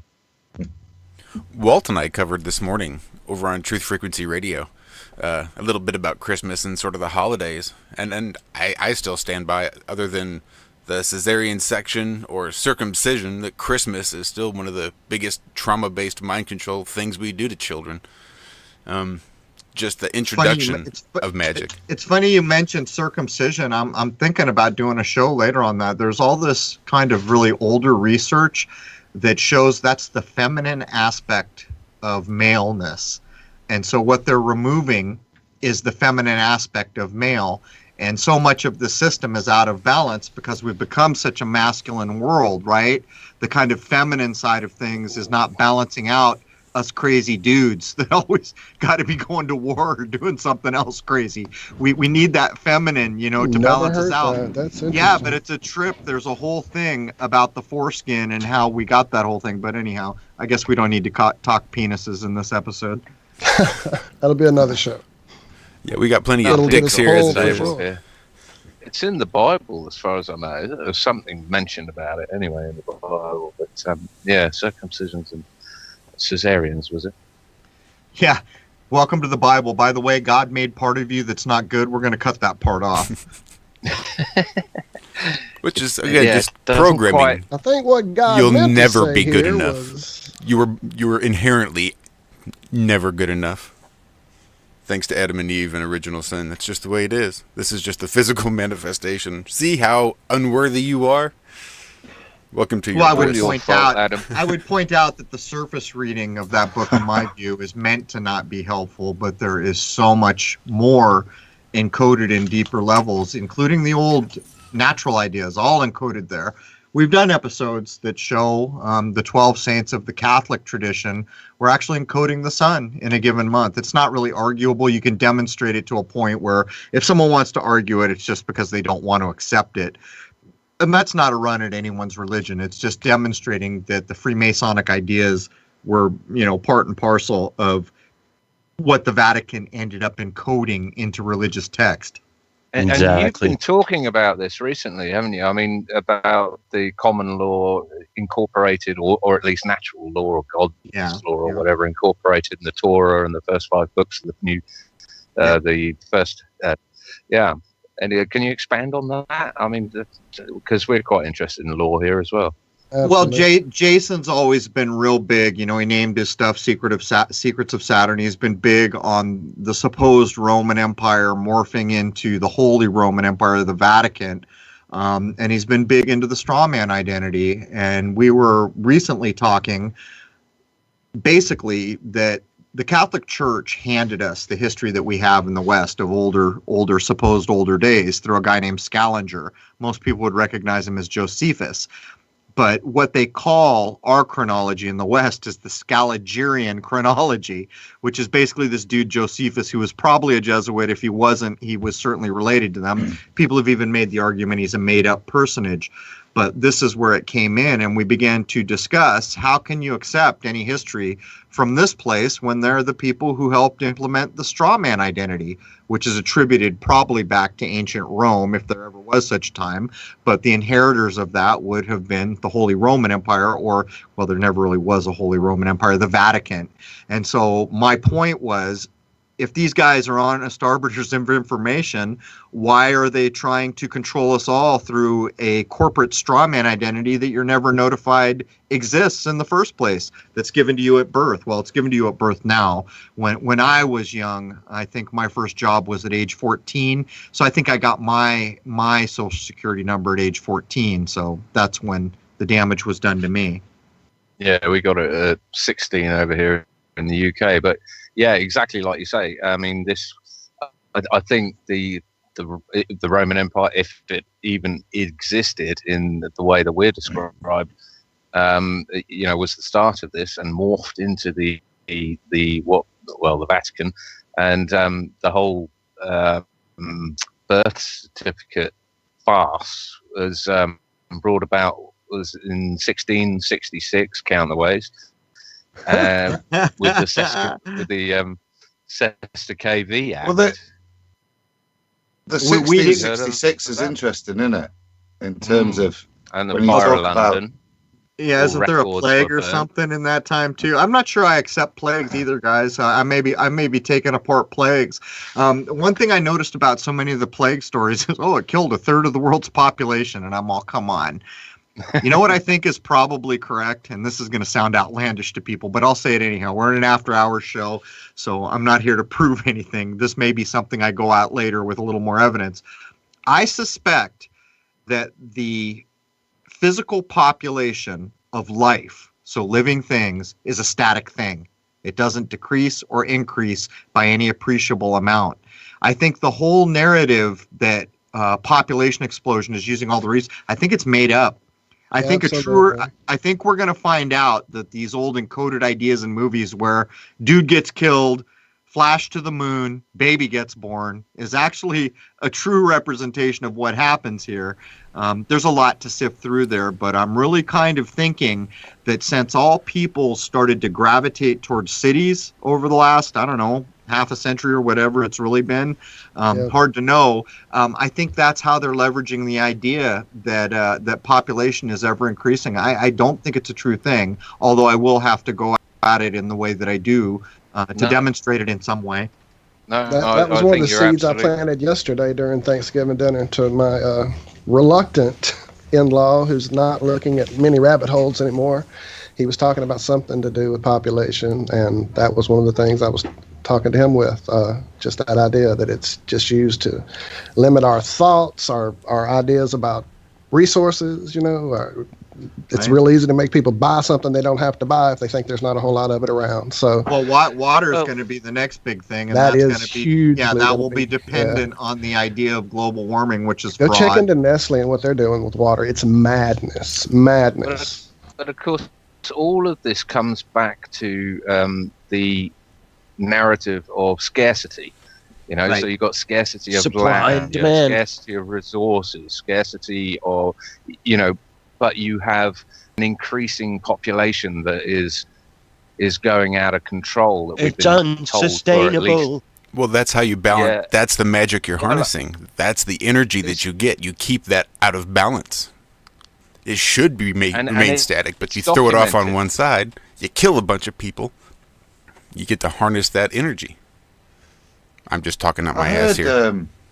An analogy on that. It might have been you, Crow, because I've been listening to you a lot, but somebody was saying that for the new religion of scientism, the global warming myth is the new original sin, because you're born into this world and you're already killing it and destroying it, and therefore you govern. Interesting. Well, it is blamed on people. You know, that's the main thing. They always convince you that you're the problem. I don't remember going at it in that way. I mean, the idea is similar, but I demonstrated that I can prove to myself global warming is fraud, because what you're told is that all these places on coastlines are going underwater, and that by some certain date, this city will have lost all this real estate. Well, as chance would have it, where I am in the East Coast now, first time I ever saw the beach that's down the street from me was when I was about 5 years old, and there is a chain link fence just above the mean high water mark.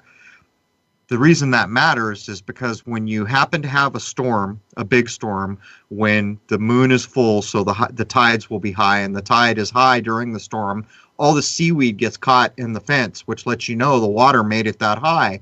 But you see, when that happens, the seaweed dries in the fence, it turns into like leather, so it can last for years and years caught in the fence. So you know that, some years ago, the water levels here were, in the last, I would estimate, 15 years at least, that water has not hit that fence. So how can global warming be a true thing? The water level would have to be rising, which means when I was 16 and I knew that water had hit the fence, how can it be that it hasn't hit the fence in all that time since if the water level is rising? Crow, have you looked into sand piracy at all? No, I'm not familiar with that. A lot of our technology, well, not just technology, our world exists on sand in ways that most people aren't even aware of. I just watched a video by That Impossible channel, and he's on a beach that he's familiar with, like you're talking about, and he's showing the exact same thing, how these certain rocks on these years ago when I was a kid were this level, and now the beach is way down the beach, the water's way down the beach is really sloped, and he shows some footage from this documentary apparently that's out there that I'm still trying to find about the fact that what they're doing is they're having these offshore dredging machines that are outside the international water line so that they can just basically steal a huge amount of sand, which causes, the whole beach to then wash into the ocean. And yeah, there's definitely signs that that's part of what you're maybe talking about. But the water levels, I'm here in South Louisiana, we've been threatened with that they're washing us away, by design here, basically, with the whole Mississippi flowing and washing us away. But I've been hearing that since I was a kid, and I still go to the same beaches, and they seem to be, the water lines are lower, not higher. Right. Well, that's what I see here. And as a matter of fact, I do see a steeper beach in some places. But what is disturbing is there's a lot less life. And I attribute that to the farming techniques. The amount of nitrogen in the water and the pollution and the overfishing. I see a lot of people, here in Rhode Island, everybody fishes everywhere, but we see a lot of people taking fish that are way undersized. I used to say stuff to people, but now I just kind of look at them, like they know I'm looking at them, and I'm sitting there looking at them saying, damn, that's a small fish, dude. A lot of times they just throw them back in, but I don't, I used to love to fish. That was one of my things when I was younger. I loved to fish. I haven't fished or taken a lobster or even a clam in, I don't know, 15, close to 20 years. That's not true. I caught one fish when my father was dying because he wanted to have a smoked striped bass. And it took me a while. It took me a while to catch one big enough to keep, like a month in that particular year. And I finally caught one and I smoked it for him. He only had a few months left to live, so I did. But other than that, I haven't taken any life out of the sea for a long time, because tell me, it's you been guys a while for myself as States, well. Do you have to pay do you have to get a license? Oh yeah, fishing license. Yes, sir. Wow. Not where I am, not on the ocean where I am. Oh, there are places where it would be required, but most places where there's a public jetty into the salt water, typically you can fish. It's not true everywhere. Like if you want to go into ponds and stuff, you need to have a license to catch bass and stuff. If you want to commercially take anything, you've got to. See, when I was a kid, and I mean young. We used to live down on the beach. We made an A-frame fort and floated it down the beach. We put it on floats, styrofoam floats, and we floated it down the beach and built a stone wall around it and propped it up so the mean high water would go under it.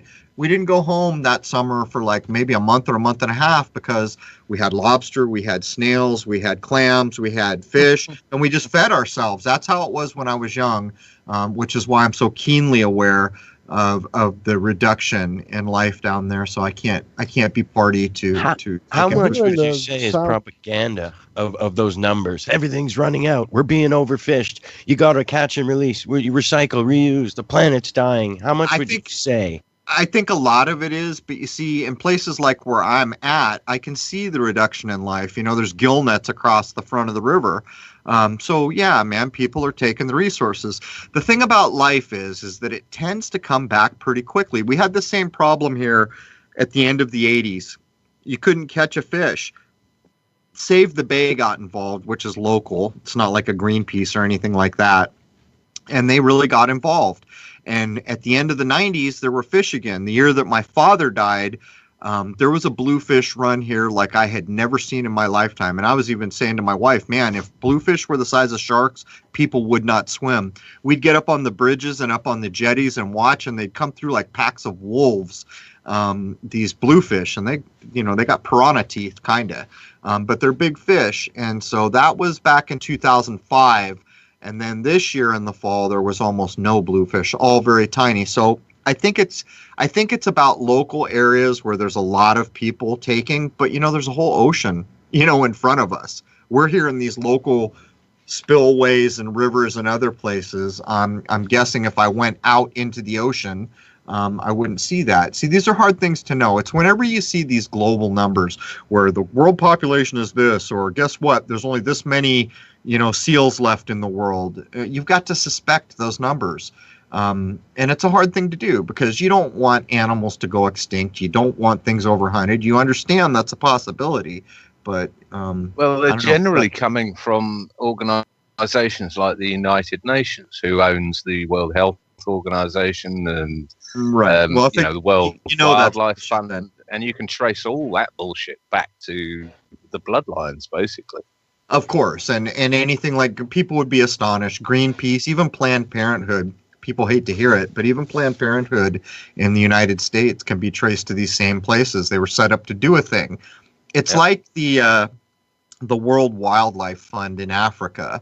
They're always touting, look, we got back these 100,000 acres, so now all these animals can migrate without being interrupted. And everyone gets happy about that.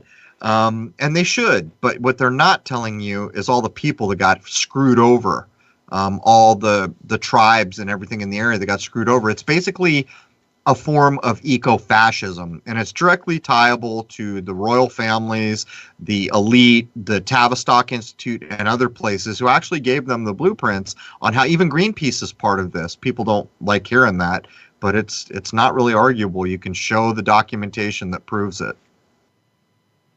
No, well, here in the South is. Louisiana area, here in the Gulf Coast region, we are pretty much over, or, if anybody has any sense, they're over using the ocean here anymore once they use the Corexit dispersant to clean up the oil spill from the BP spill. I mean, there's been so many health-related issues down here. They've turned it into this thing called the Gulf Coast Syndrome. People are, kidney damage, liver damage, migraines, chemical issues, memory loss, weight loss. It's pretty insane. So, damn, dude, is that a bluefish? Sir? Oh, I'm sorry. I didn't mean to interrupt. Just looking at this picture of this fish, tuna. It's honking, man. It's like a 15-pound fish. I know, it's great. Like can we show that? Here, let me see. Yeah, see if you can share it. But you're absolutely right, Crow. When I was a kid, pre-20, I went off to Africa on a sort of self-promoting high, working for a charity out there that was what we were told was, we were working in Tanzania and for the University of Dar es Salaam, the capital, and what we were told was that the locals would go round these islands and they would be dynamite fishing. So they were chucking in dynamite, and just clearing out. They were destroying the coral reef, everything along those lines. And we were out there to valiantly map out all these coral reefs and take fish sizes and everything. I was out there for about 3 months, and then went traveling for about 6. But I later, you know, you catch yourself on later in life, and you just think, did I really do that? Is that accurate? And I went and looked it up, and the major sponsor, or the huge funding for the University of Dar es Salaam came directly from the Rockefellers. And there you go. Yeah, what we were actually doing was mapping these little islands off the coast of Tanzania and declaring them green zones and non-fish zones, and stopping the locals from fishing them. And of course, the locals weren't dynamite fishing at all. I mean, I spent a week with the locals. We were talking about it earlier, shark fishing, but they weren't dynamite fishing at all. It was a ruse to stop people fishing. It's pretty funny, you've got these people that are so poor, they're subsistence fishing, but they can afford dynamite. Yeah, and the fact that, the coral reefs have been there for however many thousands of years, right. And they don't understand from their fathers, their grandfathers, to the fathers, to the sons, that, if you go blow it up, that you get rid of the reef, you're going to have no reef fish, which is what they eat and live off. So exactly, the locals weren't that stupid. They weren't going out dynamite fishing. But I'll tell you what, we had the fastest boat on the coast of Tanzania, gunboat, and they were saying that the local fishermen were bringing their wives and children out with them so that the gunboat wouldn't open fire on them, because they were so cowardly. They were bringing their wife and children with them, and all of it, absolute propaganda horse shit, and I fell for it hook, line, and sinker. That goes to show you, man, belief is in fact the enemy of knowing. If you can be convinced to believe a thing, it will skew your ability to make decisions and assess things. But more than that, the overarching takeaway that I just heard you speak about is the wholesale convincing of those of us who have been separated from nature that people who still live in nature don't know how to live in nature. And there is the lie. It's like the Mayans, How'd the Mayans go away? Well, they lived in the jungle, but they didn't know enough about the jungle to know if they didn't cut down every tree, they'd be dead. These are nonsensical arguments. Anyone who lives within the scope of nature understands what nature will allow. And so these things that we're told, they're just pipe dreams, man. There's no other way to put it. It's like the British Empire, turning up in Australia, and these savages are running around the original Australians, and they just slaughter them. And the same in the North America with the North American Indians. And that's what I read today or yesterday, was the actual source of Thanksgiving was an absolute slaughter of the American indigenous population on that day. The only feast was being had by the colonials. Wouldn't surprise me. And in terms of the Aboriginal population in Australia, I think it can be argued those are one of the longest lived, still kind of in some sort of a semblance, cultures in existence. I think that maybe they would have a claim tracking back through history as far as anyone can. But my point here is they could teach more to any Western culture than nearly anything you can point to. Those Aboriginal peoples, like the folk in Australia, have so much natural knowledge that is beyond value that they could teach. And again, what do we see? We see these kind of Western governments coming in to dismantle that. And the reason, the argument Jason and I have been making for quite a number of weeks now, is that this new elite power is trying to replace the natural system with an artificial system. They want to be truly like the gods of this place. and they're gonna replace it all with artificial systems that they control. And the problem with that is we live in a perfect natural system, whether it's natural in the way we think or not. It appears to be perfect, and what they're going to give us in return is so far from perfect it can never be overstated. Something artificial, isn't it? Yeah, Crow, I've got hundreds of questions, so I could speak to you for hours, but I'm going to yield the floor because I know we've got at least 5 other people on the panel.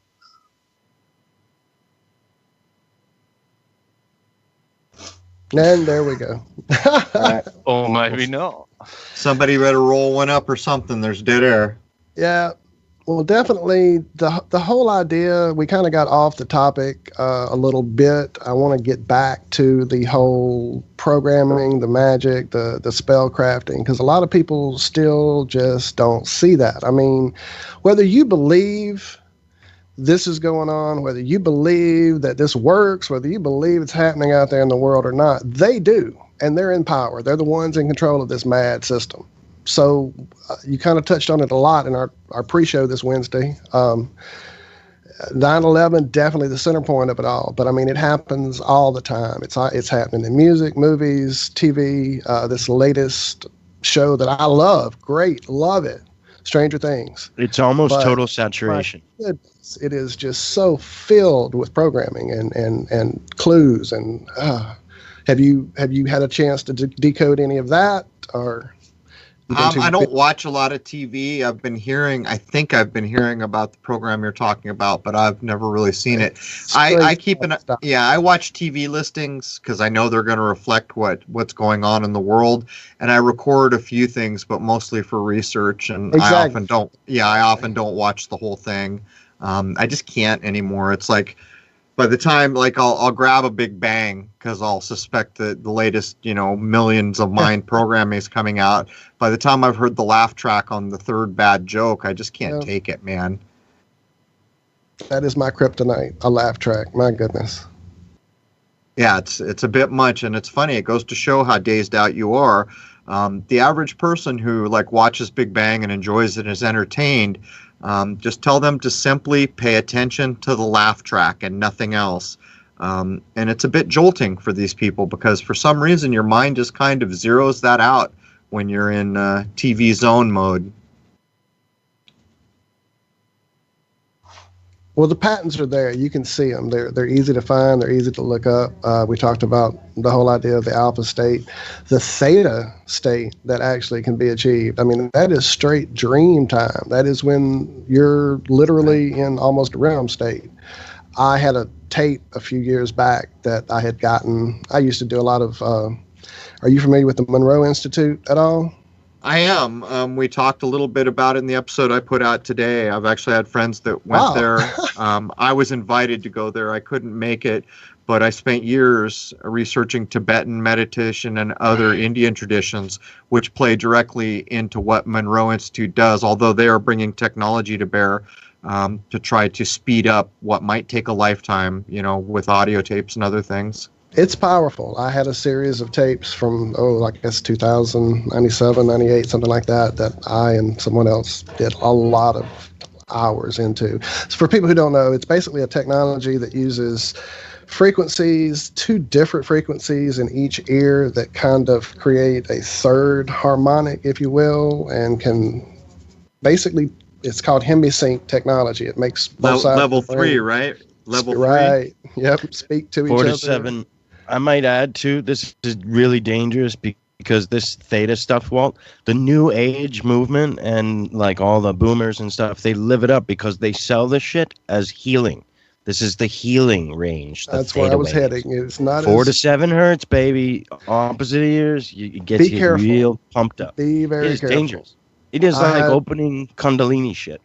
I had an experience where I let someone not quite as deeply in a protective state, I guess, had not had years of practice with these things, listen to some of these tapes just to kind of get some of the early stages of it. And it actually, take it for what you will.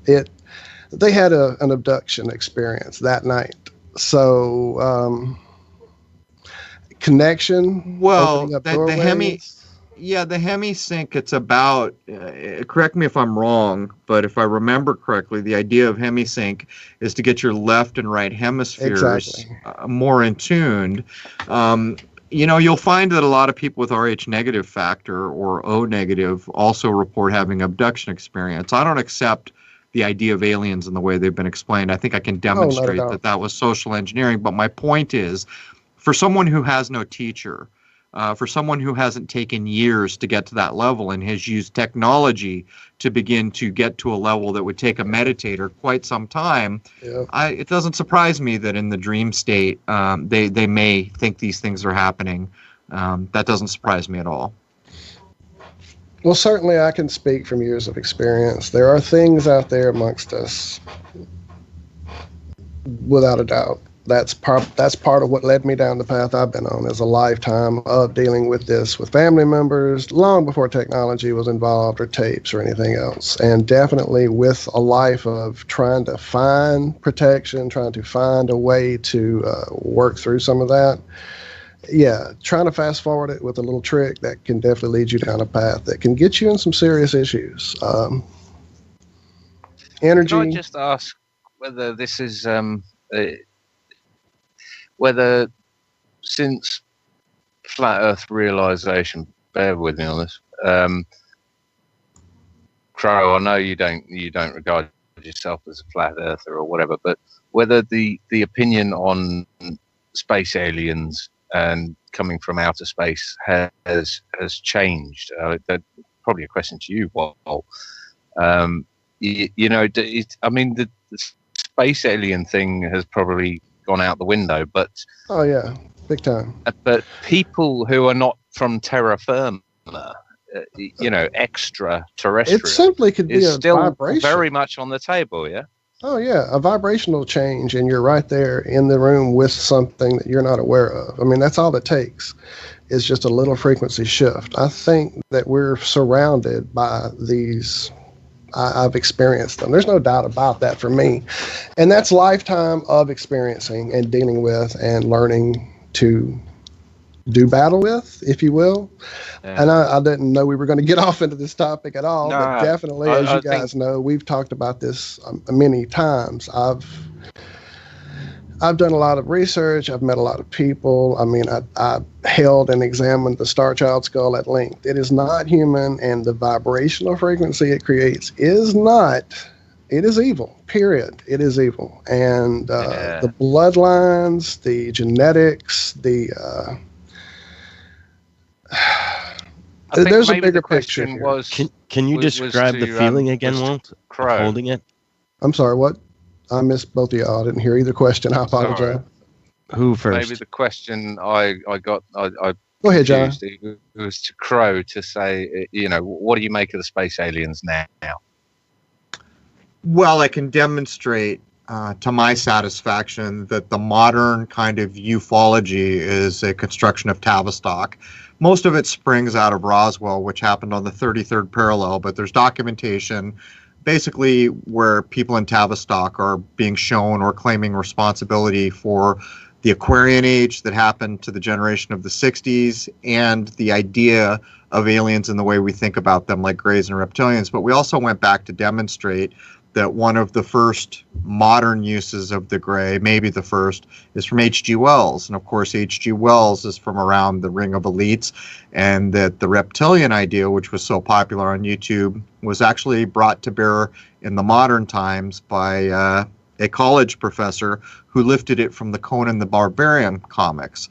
So while I can't tell you what is in a universe, what living things may or may not be here, what I can demonstrate is that most people's idea of aliens, grays, this is all a construct of social engineering. I think what is likely or true is that in the same way, I have known people in meditation, and as a matter of fact, to get back to the Monroe Institute, there's documentation, even in CIA documents, like if a person just happened to be sitting in a room with an air conditioner that constantly vibrated at 7 hertz, it's shown that they will be more intuitive, be able to do all these things that other people couldn't do unless they had many years of meditation behind them. since I understand what's behind meditation and studied Tibetan meditation and its roots into Indian Eastern traditions, I understand that there is higher states a human being can be. And so most of us, when we hear a thing like, well, you got to be to a higher vibrational level, we think we're listening to hippie generation hokum, but it's really kind of not when you break it down to what's actually going on. And this is why the tapes actually work. It's demonstrating that a vibrational frequency has a bearing and that you can sync both hemispheres of your brain. You can take vibrations from your heart and circulatory system and have it resonate in the membrane around your brain. These are things that would take a meditator years and years with a good teacher to take them along the path and to teach them not to be fooled, even like in levels of meditation where someone thinks they've reached enlightenment, but they haven't, but they've reached such a state of ecstasy, they think I've finally done it. And without a teacher to tell you, don't get bogged down here. Don't take another hit off that joint. You've got to experience this and move on. You're not there yet. These kinds of ideas from having a teacher, what we find is, it would not surprise me at all to find out that there are life forms that are at a frequency we don't see or something like that. Or maybe it's even us. Maybe it's just other people who are a bit higher than we're. Who knows? I don't know about these things. I don't have any basis to address them. But I can tell you flat out, gray aliens is Tavistock nonsense, and so are reptilians.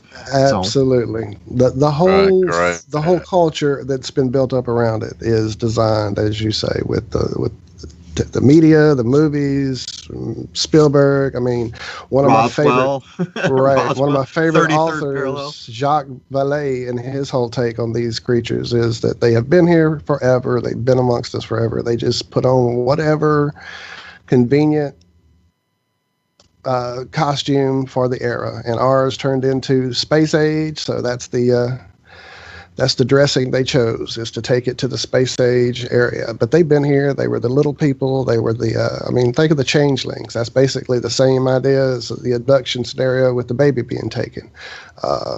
Yeah, they've always been here. We've never been alone in this plane. Yeah, I don't know, man. I talk about things I have direct experience. I understand the idea. Even in the higher meditation, there were regularly, and this goes from region to region in the world, that seemingly should have had no contact with each other, even across things like Zen Buddhism to Mahayana to other forms of Eastern religions that meditated, where they would run into these things they called dakinis, in higher states of meditation, that could either teach you something or treat you badly if you were not worthy of being taught a thing. And that's just one example out of many. And to me, these are not arguable things. These people had no reason to lie. They came from a culture where the entire culture was based on the idea that a human could be enlightened, and they meditated their whole lives. Not only did they meditate their whole lives, they worked on the idea that if you harm another living being, and I'm talking about the worm outside your door, there's a price to be paid. So to me, you may not understand exactly what's being communicated because maybe there's a cultural gap, but there's something there to be learned, certainly. That's really interesting you should say that, because about 5 years ago I decided to completely change my outlook. I used to look at people, and with disdain and hate and say things in my mind that I shouldn't have said, and maybe out loud that I shouldn't have said. Yeah. And at some point I said, it came upon me, the notion of stop killing things, flies in the kitchen, things like this, where I was getting bigger and better fly swats and things like this. And it was just like, no, now, ever since then, 5 years ago, I've stopped killing anything. As far as I know, I haven't killed anything other than the microbiology that's under my shoe. And things go a lot more smoother. There's just no better way to say it. I don't understand it, but it has turned into a sort of unprovable superstition. But it is provable, though. Wait a minute. Let's take that for a second. You just said that things have gotten better. You see, this is a higher mindedness. This is the equivalent of taking on that idea of a higher vibration, but more so. There's no coincidence in this world. Everything is cause and effect. There is no thing that happens without some cause that caused it. And so if we take this to its logical conclusion, and we can test it, we can throw the rock into the pond, watch the ripples go away. There's your cause, there's your effect. Everything in this existence, like if nobody made a cause, there would be no effect. Yep. So everything that occurs, we can logically work out. And what that means is what you started to talk about was how you think about people. That is so freaking key. I can never stress in my life how much key that is. If you wouldn't say a thing and you moderate your speech, but you're still thinking, oh, that person sucks, or I'd like to kick that guy in the nuts. It doesn't matter. You're doing the same amount of damage. When you get to the point where you look at the person across from you and understand they're the victim you are, man. It's like I had a recent episode where the Crow was thinking the same black line that was drawn on you was drawn on me. You see, that's the idea here, is that we're all subject to this place and we're all suffering it because of it at some level. When you get to a point, let me tell you something. Everyone, like, even my wife has always asked me, why are you so lucky? How come bad things don't happen to you? And I tried to tell her I'm not lucky. It's that ever since I was a kid, I didn't want to harm things. I don't know why I'm this way, but I understood that when I did harm things, like when I was a kid, we would go out and hunt rattlesnakes and kill them and skin them. I worked on a commercial fishing boat when I was young. I fished a lot. And I know verbatim that when I quit taking life and quit thinking badly about other living beings and people, that's why people think I'm lucky. But it's nothing to do with luck. It's just, it's respecting this place and understanding that every person in this place, they're suffering just like you are, man. And you could look at them and hate them for something, but the truth is they're as victimized as you are. They're stuck in the same freaking mud hole you are. When you recognize that, the only thing you can recognize beyond that is that we're all going to die. And when you come to truly understand that you're going to die, then when you look at that other person, that other dog, that other cat, you understand that you share that. They're going to die too. And that makes the difference of everything. Now you can go into life and have a better path. And people look and say, well, why are you lucky? And you think to yourself, it's not lucky. It's just that I'm not causing trouble for myself. Yeah, well, you're absolutely right. And you hit the nail on the head when you said that it's not, it has nothing to do with, your outward appearance. It's to do with what you're thinking as well. So if you're looking at someone and smiling at them, then, but inside you're thinking, damn, I'd love to kick you in the nuts, you're an idiot. That's right. Then that's the thing that matters. It's the actual, when you look out the window and you see someone and you think, you are, I went from openly saying, you fat bag of shit or whatever, to thinking, smiling outside and thinking you fat bag of shit, and finally going to, oh my God, you're a victim. You're exactly the same as me. You have no idea what's even been done to you, and it turns into a pity and then a love, and things just happen. I don't understand it, but things just change. But I tell you, anybody who looks at a woman to lust after her has already committed adultery with her. You're pointing out what I was about to point out. You see, these are universal ideas. Even in Western religion, he just quoted the biblical idea. If you've already thought the sin, then you may as well have committed it. Pluck your eye out before it allows you, or cut your hand off before it allows you to sin. This is the exact same idea, which is why it's kind of infuriating for me, because a lot of what I see in the conspiracy community is a lot of people who are very religious and a lot of people who are very not religious. And they constantly go at each other. And you see, this is the same idea. How in the hell does a person who doesn't accept Christianity think they understand everything that could be known about someone believing in Christianity? I would estimate that of any book in this world that I have studied the most, it would have to probably be one or another versions of the Bible. I've gone at it over and over and over to the point where I understand that probably a surface reading is not helpful. It's like a test. It's like alchemy. The idea that if you get lead, you can turn it into gold. Well, you see, that's the fool's path. The truth of alchemy is the gold is a higher human being, and the lead was the lower human being that they currently are. See, in the Bible, all these other things are encoded for the person who may be able to get to the deeper levels, or have a teacher maybe that can show them what the pastor in the front of the church cannot. And it drives me berserk all the time to see the Christian person down the Islamic person, the non-religious person to down the Christian person, because you see, the universal ideas are encoded in all of it. It's just not that obvious to the average person. Totally agree. I will beg to differ, but that's why we are all different personalities, and that's why I love Iron Realm Media, because we have all different types here. By the way, you have been listening to Iron Realm Media, Flat Friday, and yeah. And you've also been listening to Crrow777. And if you want to get in touch with him, it's www.crrow777radio.com. And as always, you can call us here on the flat line at 304-503-FLAT. That's 3528.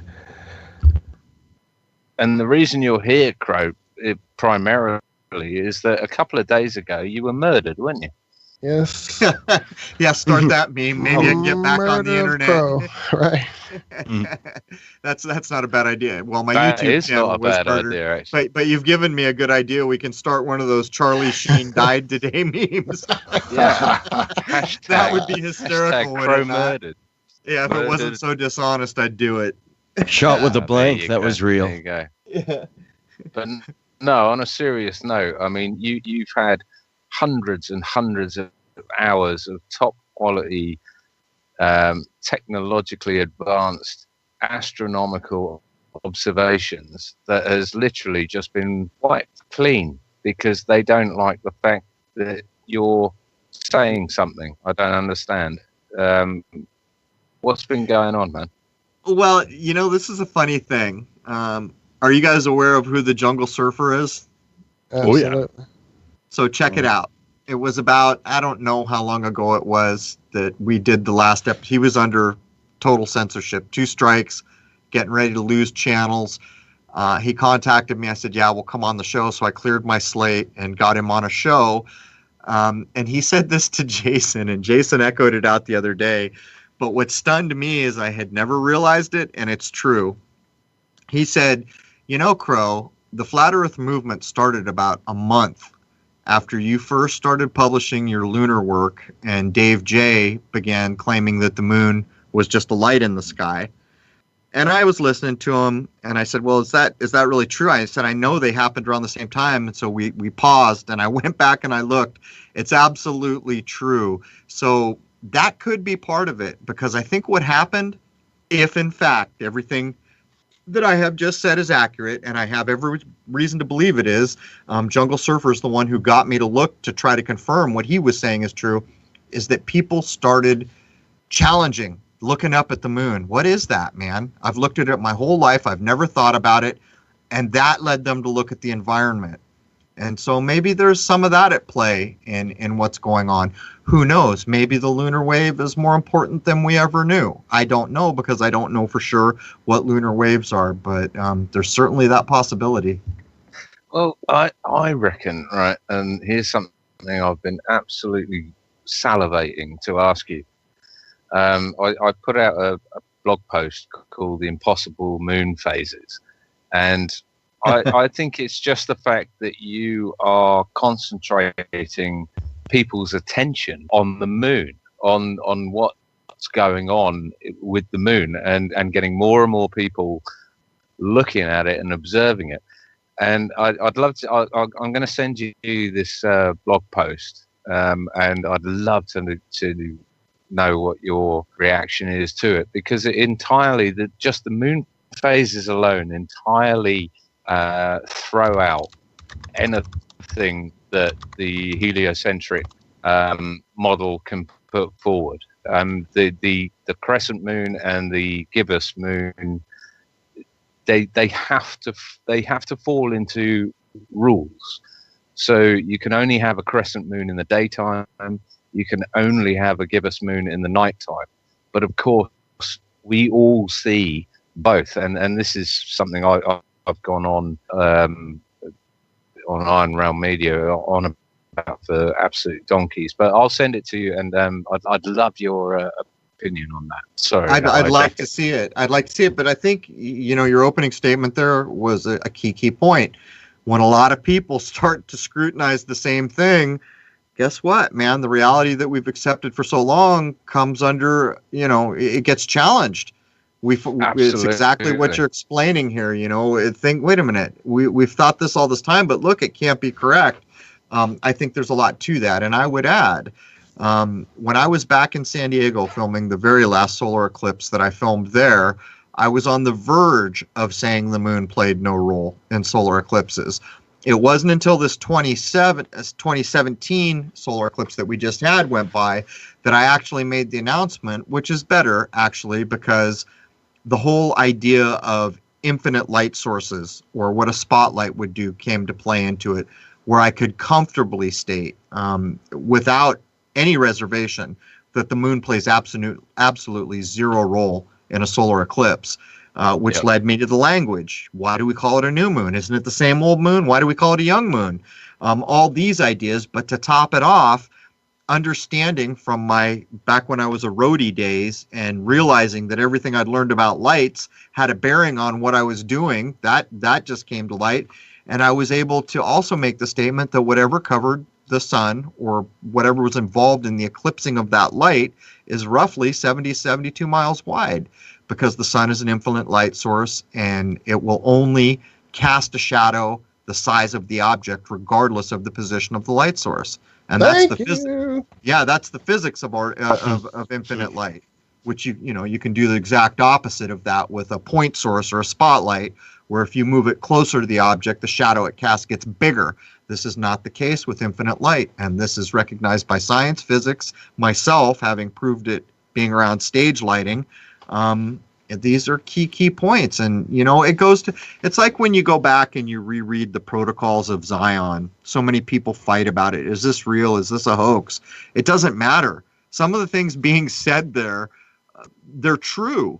Like, let the Goyim have their science. We've had agents carefully plant these ideas, and the one thing about the Goyim is they'll never investigate all these things they believe in to see if there's any value.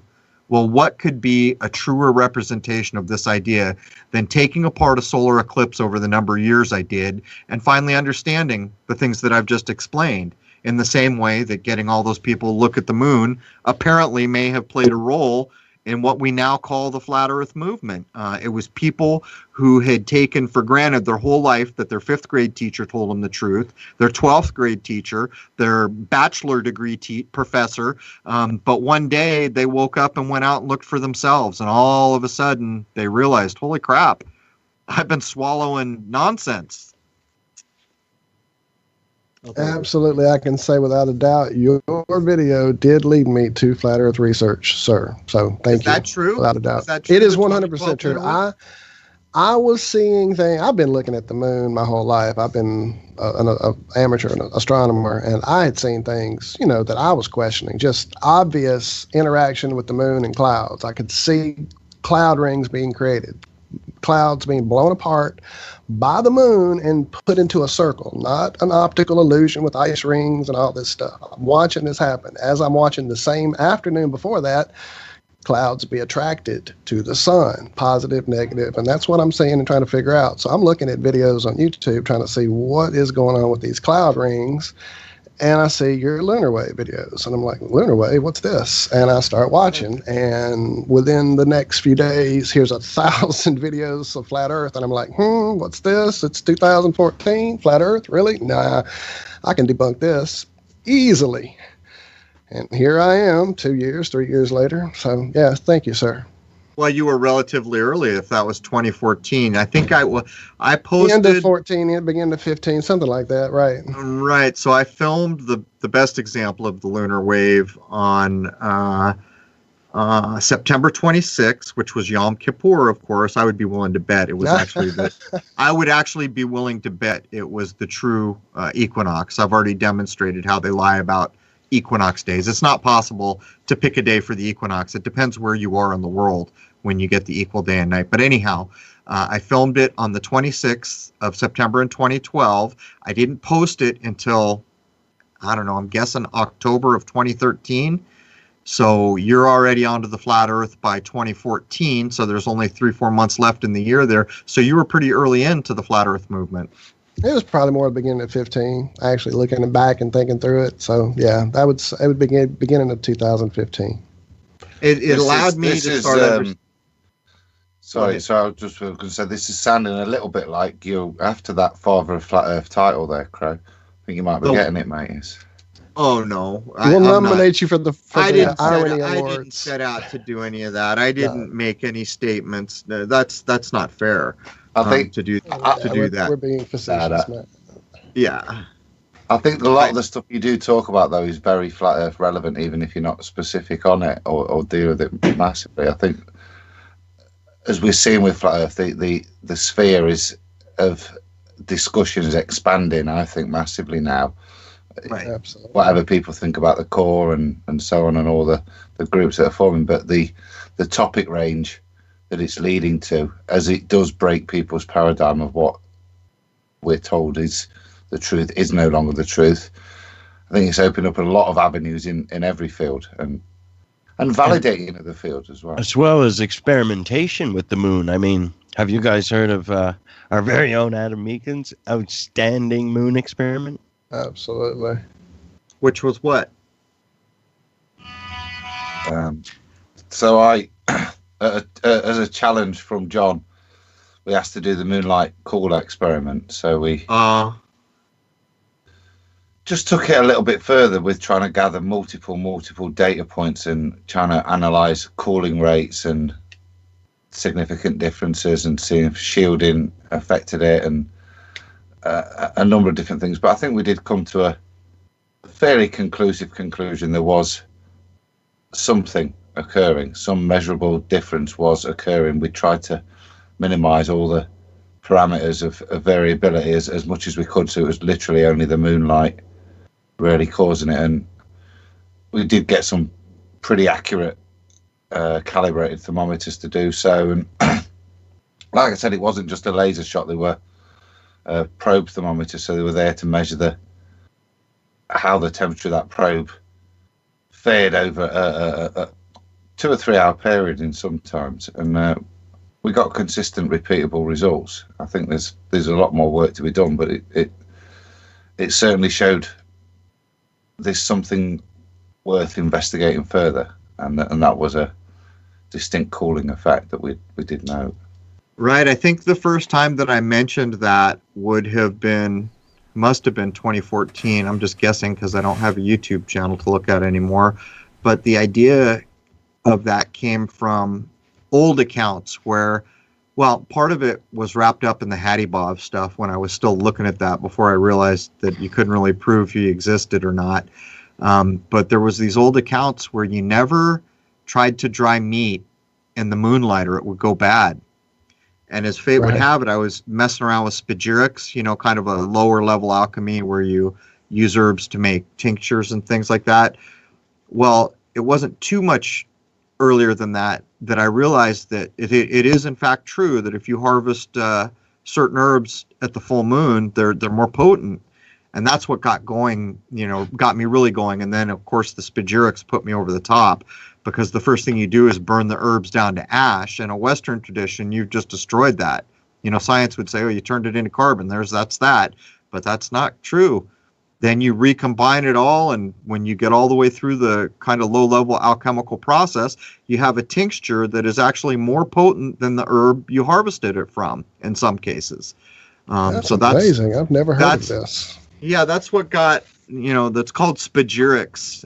Anyone can do it who likes to grow like herbs. Anyone who grows herbs should know about it because it's a cool thing to do. Because it teaches you, if you take the spiritual side of it and you harvest the herb according to time of year, keeping full moons and all, following all this kind of natural environment ideas behind the alchemical procedures of that type of science, it teaches you about yourself. What you're doing to the herbs is what can be done to a human being, is the idea. Like the herb is a base thing, like me and you talking right now, drinking alcohol and smoking and doing all the base things humans do. But that herb, I'm going to break it down. I'm going to destroy it to ash. And then I'm going to begin to build it back, kind of like going to boot camp where they rip you down to nothing, where you're not even a human being. And then they build you back into this big, tough Marine kind of idea. It's like that. But the thing that got me was I burned these things down to ash. And I thought, well, everything I know about Western science tells me I just turn this into carbon. That's that. But it's not. It's not that at all. And it proved to me the idea of the importance of the sun and moon. And I was already going on the zodiac at that time, trying to show people why the equinoxes and solstices were important, and trying to show them why the zodiac is important, because that's the only way to place the sun accurately. So there's all that. That's really interesting. I'm going to look into stuff. that now. Yeah. Yes, sir. Definitely. Hopefully you can send some links our way, or some books or something, PDF or something to look into. That's amazing. Oh, we'll look into it's almost like homeopathy, but just totally different, obviously. That's amazing. I think that's actually, what, I'll look that up real quick. I just sent you a thing, but I'll look it up real quick. Oh, wait a minute. I can't use on that subject. I look back over the higher side chats, which is when I was looking at your stuff back through to the Lunar Wave. Well, the Lunar Wave was about 2011, wasn't it? I filmed it. The first one was filmed in the fall of 2012, but not posted until the fall of 2013. Right, got you. And then Greg had you on the show a number of times. Right. And then you were a regular or a sort of exclusive blogger for higher side chats. But I noticed that you were on the 21st of March 2015, and you were immediately followed by Eric Dubay, which I have to admit that was the show that I only needed to listen to about 20 minutes of that show before it just smacked me in the face like a kipper, like a smoked cod or whatever you were talking about earlier. I'm just asking, have you ever listened to that full show of Eric Dubay on Higher Side Chats? No. You know what? We're recording here, so I'm just going to hold my tongue. Okay. I will point out. I'm not talking personalities. I'm talking the information. No, I will point out that for some reason, having never spoken with the man, he put me on a top 10 show list. When Mark Sargent first burst onto the scene, and within 3 months had been on every radio show all the way up to Coast, and then had his own radio show, on every interview he went on, he dropped my name and he dropped the Lunar Wave. That's right. I guess people may be familiar with the relationship those two supposedly had that fell out. But he listed me on a top 10 show list. But I have since found other things out about the gentleman, and I just, I don't beef with people, so we're recording and it's not my place. So you got to tell us now, John. What was it on that show specifically that was interesting? Well, I mean, hopefully we can put. I've just dropped the link to the show in chat, so hopefully we can put that in the description and let people judge for themselves. I would say it was. I would say that in an ironic way, Crow, it was you that brought me to that show, because I was listening to you on the Higher Side Chat, and the next one that came up, and I don't know if you're familiar with the sort of naming convention of the Higher Side Chats, is that you get the name first, and then it sort of, and then it leads into the title. So I had no idea that it was Flat Earth. I had no idea of anything. It just came up Eric Bay afterwards, and it was like, okay, just like Joseph or any other character. And it was press play, and I was just walking through the fields, and it slapped me like a kipper in the face. I was just like, yep. What was the date? It was March. I don't know. I've got it here. You're going to say 21, aren't you? March 29. Okay, so right after the spring equinox started because of Carl Wood interviewing me. Yeah, it's bizarre, isn't it? And the Flat Earth thing started because I was listening to you on Carlwood. Right. I just think that everything that was going on and people, looking at the moon and the environment and all these things differently, and there's no getting away. DeBay has said quite a few things. I just never really followed him. I'm not big on people who put you on a show list never having spoken with you, but I think maybe part of that happened because Sargent and him were at odds, and Sargent was going everywhere. Every interview he did popped up one day. 3 months later, he'd been on every radio show, coast to coast even. Dropping your name. Yeah, dropping my name. So I finally did an interview with him to get it on the record that, hey, man, I'm freaking my own dude here. I'm not part of what you're doing. I mean, you could reference my material without making it look like we're butt buddies or something, because that's kind of what was going on. Yeah, I mean, I agree.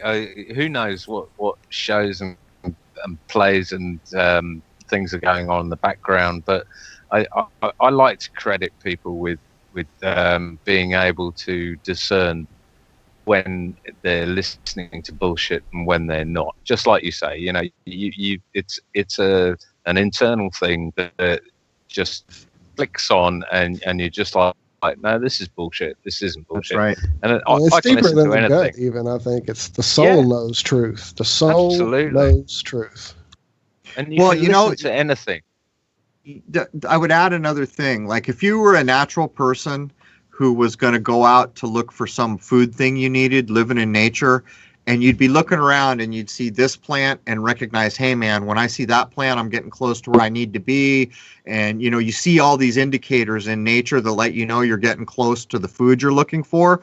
It's like that, but with language and mannerism and presentation and source. It's all these things come at you at once. It takes about 2 seconds to evaluate it.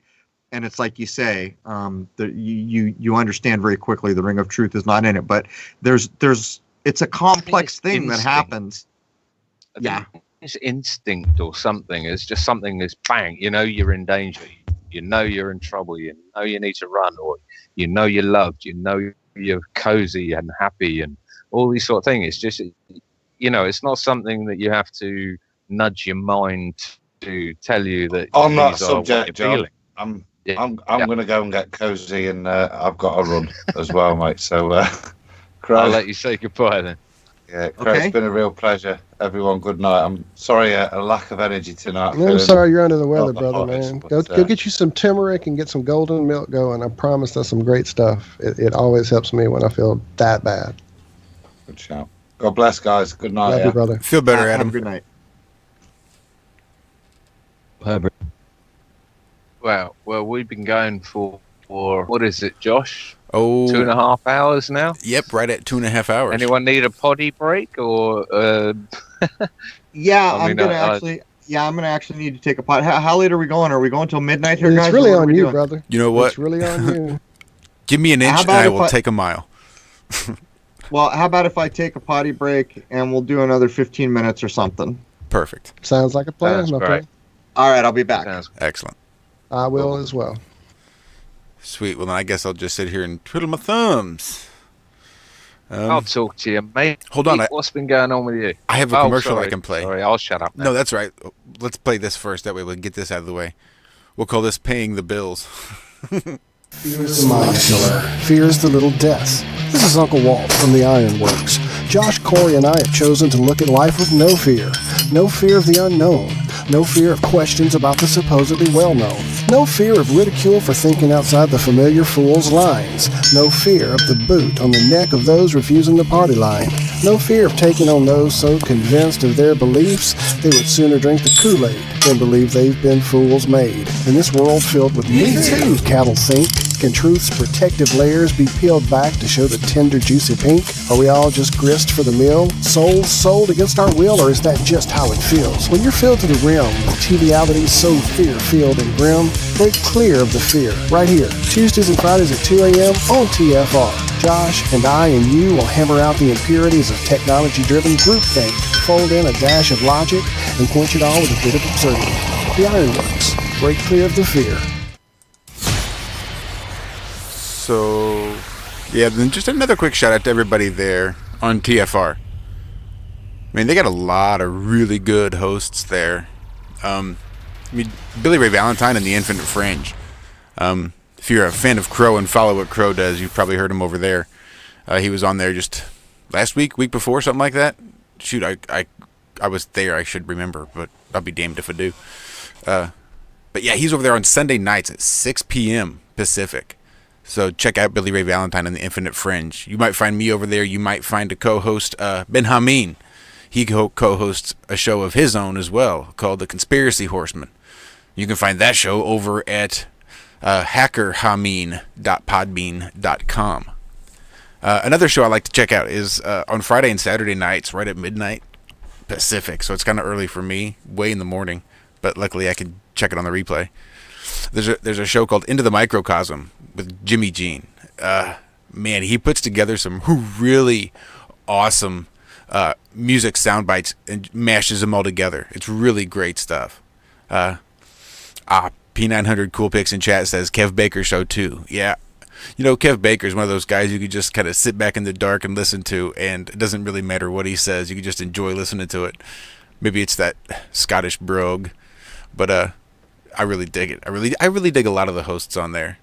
But Jimmy Jean is Friday and Saturday nights at midnight, and then he gets his replay on Mondays at noon.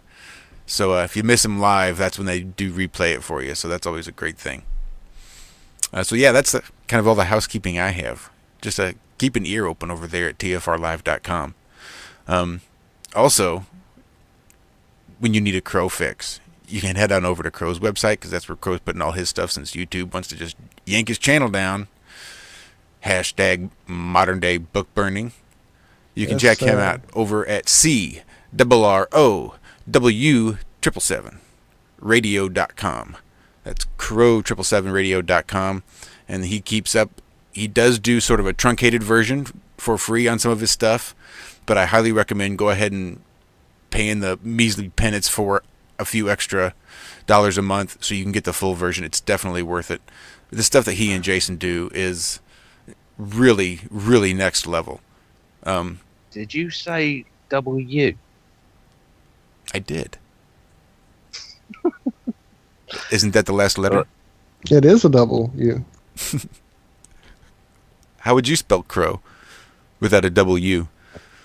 CRROW. Yes, W. Oh, sorry, W. Okay. Yeah, so it is a W. Right, got you. I'll shut up.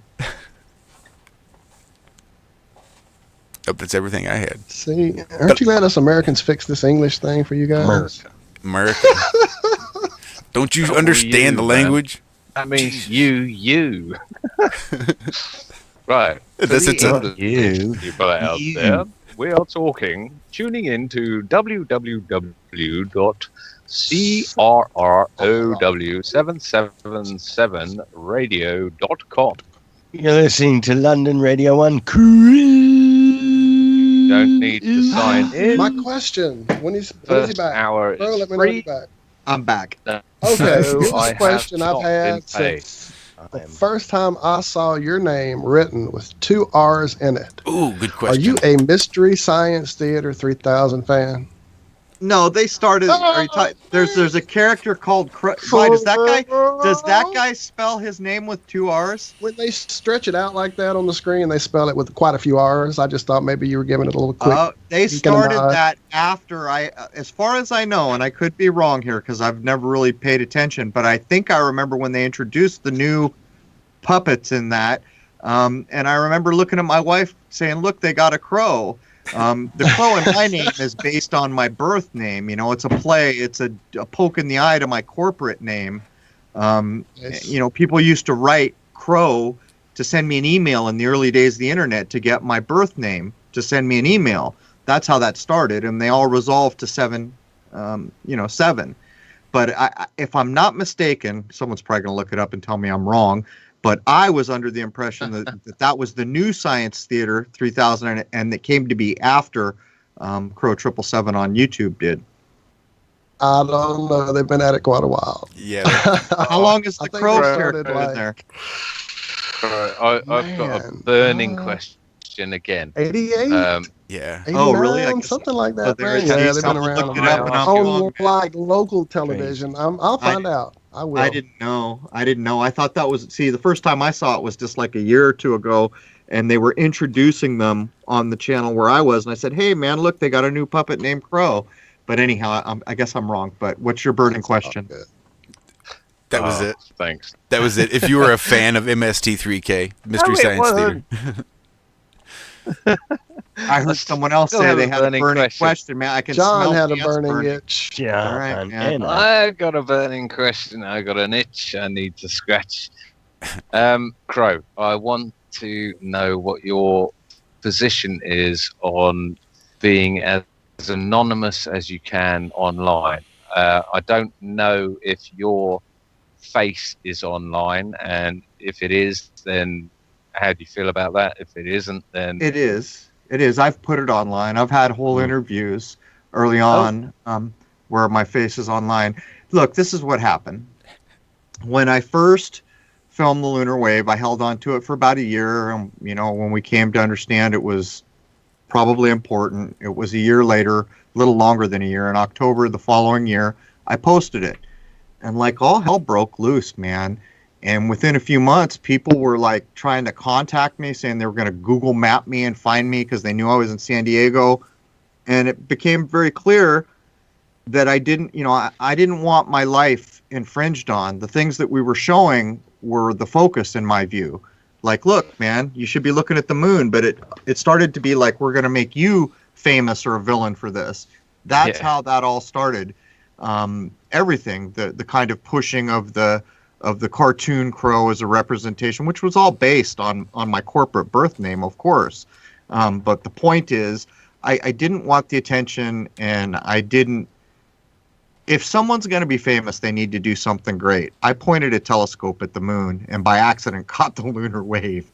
Those are not the grounds to be special in any way. So to me, it's always been about the topic, not me. Yeah, well, it's more than Newton did. But well, they named the cookie out. You had a choice.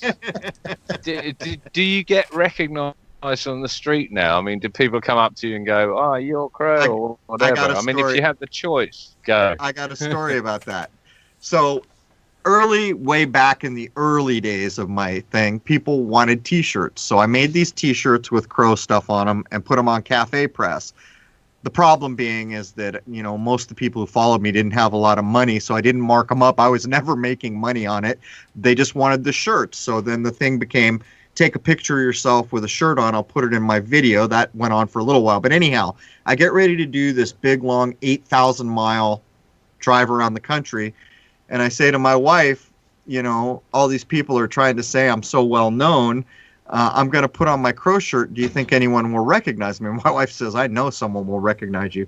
Dude, I wore that shirt way more than I should have. And no one recognized me or commented on the shirt all the way from the north part of the country to the East Coast, all the way through the south part of the country back to San Diego. Not one person even commented on my shirt. So there it is. But you have 80,000, or you had 80,000 followers on YouTube. Just flushed down the toilet. Well, according to YouTube, they'd already flushed 30,000 down the toilet before they did that to me. They claim, in my stats on that channel before they killed it, they claimed I had lost 30,000 subscribers over the life of my channel. Mm. Not even kidding. And the fact that I mean the hit count on your Crrow777radio.com is not going up. It's like what the hell are these people doing now? I mean, well, you see, look, man. Right now, it's been going on and off for a couple months, but since the channel got smoked the other day, a lot of people, if they use a Google tool to try to go to my website, they get a warning that it contains malware or phishing with this little link that says go to the site, or this big blue button that says go back to safety, but that's not the half of it. There are people today posting on Twitter showing a screen capture of their browser window saying that Crrow777's DNS cannot be resolved. So apparently Google products are doing everything they can to steer traffic away from Crrow777radio.com. Well, I would say to anyone listening, then that is it's nonsense. Unbelievable proof that we need to get away from Google. We need to get away from YouTube. We need to get away from these monopolistic bullshit. Well, here's the overarching things. Here's the thing too I wanted to mention. So I had posted on my Twitter today that they burned the history of my name, because for a couple days I'd been searching, and there was like 1 or 1.5 pages of stuff about Crrow on my search engines, and I had a couple other people check. They're all, yeah, man, it's like all gone. Well, someone, while we were on that last break, I went and looked on my Twitter. Someone posted, I'll look at it right now. I'll tell you how many things he said there are. He did a screen capture of his search of my name, and he says, let me get over there. Here we are. And yeah, he said there were 217,000 search returns. So I posted to him, holy crap, man, that's not what I'm seeing. What part of the country are you in? So then I thought, well, wait a minute. So I opened up a Google browser and did a search. I got 61,000 returns, which is not what I was seeing. That's only 18 pages. I went to the end real quick before we came back on. So that supposed 61,000, how can it be 61,000 search returns and only be 18 pages? But anyhow, 2 weeks ago, when I did a search for Crrow777 radio, I couldn't even get to the end of the list. You know, I'd gotten up to 30, 40 pages before scanning through, looking, but there was more and more and more. So something even there is dynamically changing, because unless he's in a different country and they're seeing something different, I don't know how to explain it. Well, I think you've hit the nail on the head. It's AI. These AI are rewriting logarithms. They're taking out speech patterns. They're picking up, 30 seconds of music on a video. I mean, we're literally now at the behest of AI. Yeah, and I think there might be something to that, because I was posting that not only did they burn 4 years of telescopic observation, now they're burning the history of Crrow online that goes back to 2013. So it could be that we are looking, I mean, something dynamic has changed. There's no arguing it. Yesterday I was getting a page and a half. If I did a search for today or the last 24 hours, I got like 5 returns. I don't think in the history. Yeah. Would you recommend that anyone that downloaded your stuff in the past uploads it? Do whatever the hell you want with it, man. I'm done. I'm freaking done. I used to try to protect it because so many people would steal it and then lie about it.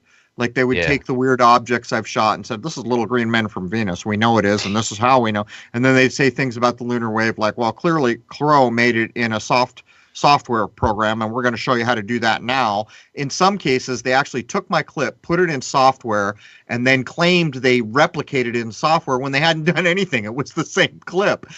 So for a while, for a long while, I said, I'm not going to stand for that. I took like 4 years solid of my life to do it. But you want to know something? If you can get a hold of some of my footage, there's no record of it now for people to look at. Do what you will. just don't lie about it. Just don't be cool and don't say things that aren't true. That would be helpful. And of course, it'd be really helpful if you attributed it to me. And the only place I can be found is on Crrow777radio.com. So, if you want to use my footage, have a care. How do people get in touch with you? Because Crrow777radio.com now is pretty much the only platform you've got other than radio shows like ours. Right. I'm sorry. Hold on. This thing's breaking up. So, guys, I want to touch. Me? Yeah, I can hear you. Okay. Yeah, so far so good.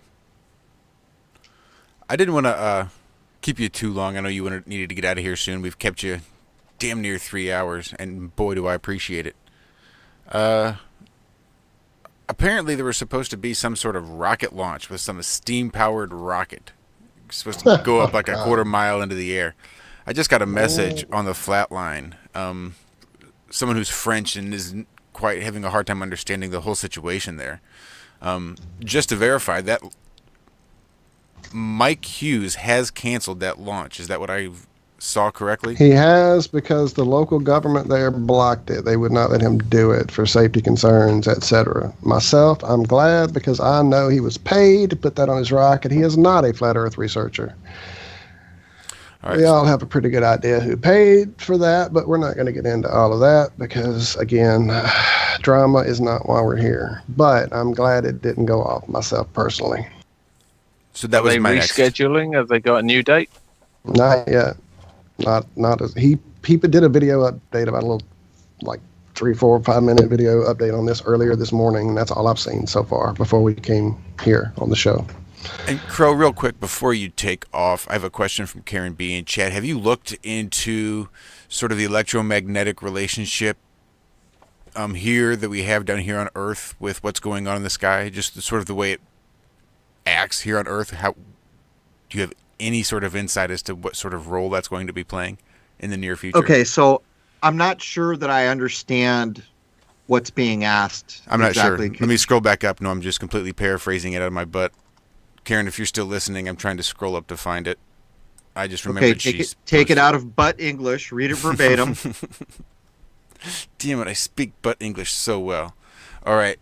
Have you looked in? Sir. So the question specifically is, ask Crow if he has looked into electromagnetism and its role in our construct. I guess the honest answer to that would be no. I'm not sure exactly what's being asked, but to be honest about electromagnetism, I don't even think that's come up too much in any of our shows beyond the idea of poles or the center of this plane we exist on, these types of ideas. But specifically as to how electromagnetism works, no, would be the answer, I guess. Well, may I further the question a bit with, do you feel like going on record or even talking to your opinion of the sun and moon and what is going on? You've looked at it in ways. I know you went from the early days of maybe it being a hologram refresh rate, the lunar wave, to liquid space. What's going on now? What do you think's happening up there? So in my estimation, the moon is misdescribed. As you pointed out, I made the mistake of trying to describe it as a hologram early on, which was a big mistake. It led people away from the moon itself to try to figure out how that would even be possible with hologram technology. I later said it was likely a facade, and that created similar problems. So I regrouped, and after maybe another year and a half of observation, I began to say, the moon is not a rock in space. It likely generates its own light, and that it is much closer to us, as is the sun, than we have been told. That's my current stance. In terms of space being liquid, I'm pretty sure most people have heard, how besides the lunar wave and all the physical observation I did that wouldn't get me where I wanted to be, I finally took language apart using the JFK "We're going to the moon" speech finally. Looking for the maritime language to make the announcement. So that's kind of an abridged version, I think, of what you asked me. Nice. Thank you. Well, I want to thank you so much for coming. I know it is a little bit more laid back than maybe you're used to, But that is kind of how we roll around here. Fine by me, man. It gets old having to be on all the time and so measured. It's hard. See, that's part of me dodging trying to be in the spotlight. It's hard to be on and measured and quoted and challenged all the time. Sometimes it's nice just to kick back, man. Well, you're welcome here to chill with us anytime, my friend. Anytime. Anytime. All right. Well, you guys are doing it. I won't promise you 3 hours every time, but I'm happy to return. Absolutely. Awesome. Friend. Thank you so much, Crow. Be sure to All check. right, you guys. No, I'm sorry. Go ahead. No, again, I'm here all the time. You have the floor. This is your time. You take up as much as you want. It sounded like you were about to sing Wahoo Dory, and I interrupted you, so maybe that's how we should close, right? Wahoo Dory, Wahoo Dory. All right, guys. I'm going to take off. I don't know what you guys are doing, and thanks so much for having me on. Thank Crow. you. And send me a Take link. it easy. Not that I think I can get through this 3 hours again, but anyhow, send me a link. There it is. Cheers, man. Will do. Thank you, man. Thank you so Cheers, much, man. Crow. Everybody check Crow out at his website at CRROW777radio.com, Crrow777radio.com. John, was that a little bit easier to understand? I wanted to make sure I got Take that. two V's. That Yeah, W. no Together. W's. It's a W. Yeah. We're there. We got it. What a great show. I so thoroughly enjoyed that. I was in rapt awe as I was taking my son to his job, which was a little bit ridiculous here on this godforsaken Black Friday because he's now working retail. But Oh, poor child. it was. You guys are doing such a good. I just loved listening. It was one of those things where I didn't know if I needed to stay in the car and listen longer or rush Honestly, downstairs Josh, so I could join in. I didn't know what to do. I got to the point you were talking about today on the morning show with me where I was so just wrapped up in what he was actually saying. It was like I'm watching another YouTube video. I completely forgot I could actually ask questions and change the flow of the conversation for a few minutes there. I know I love that. Yeah, I hope that I think should go down in the record books. I really do.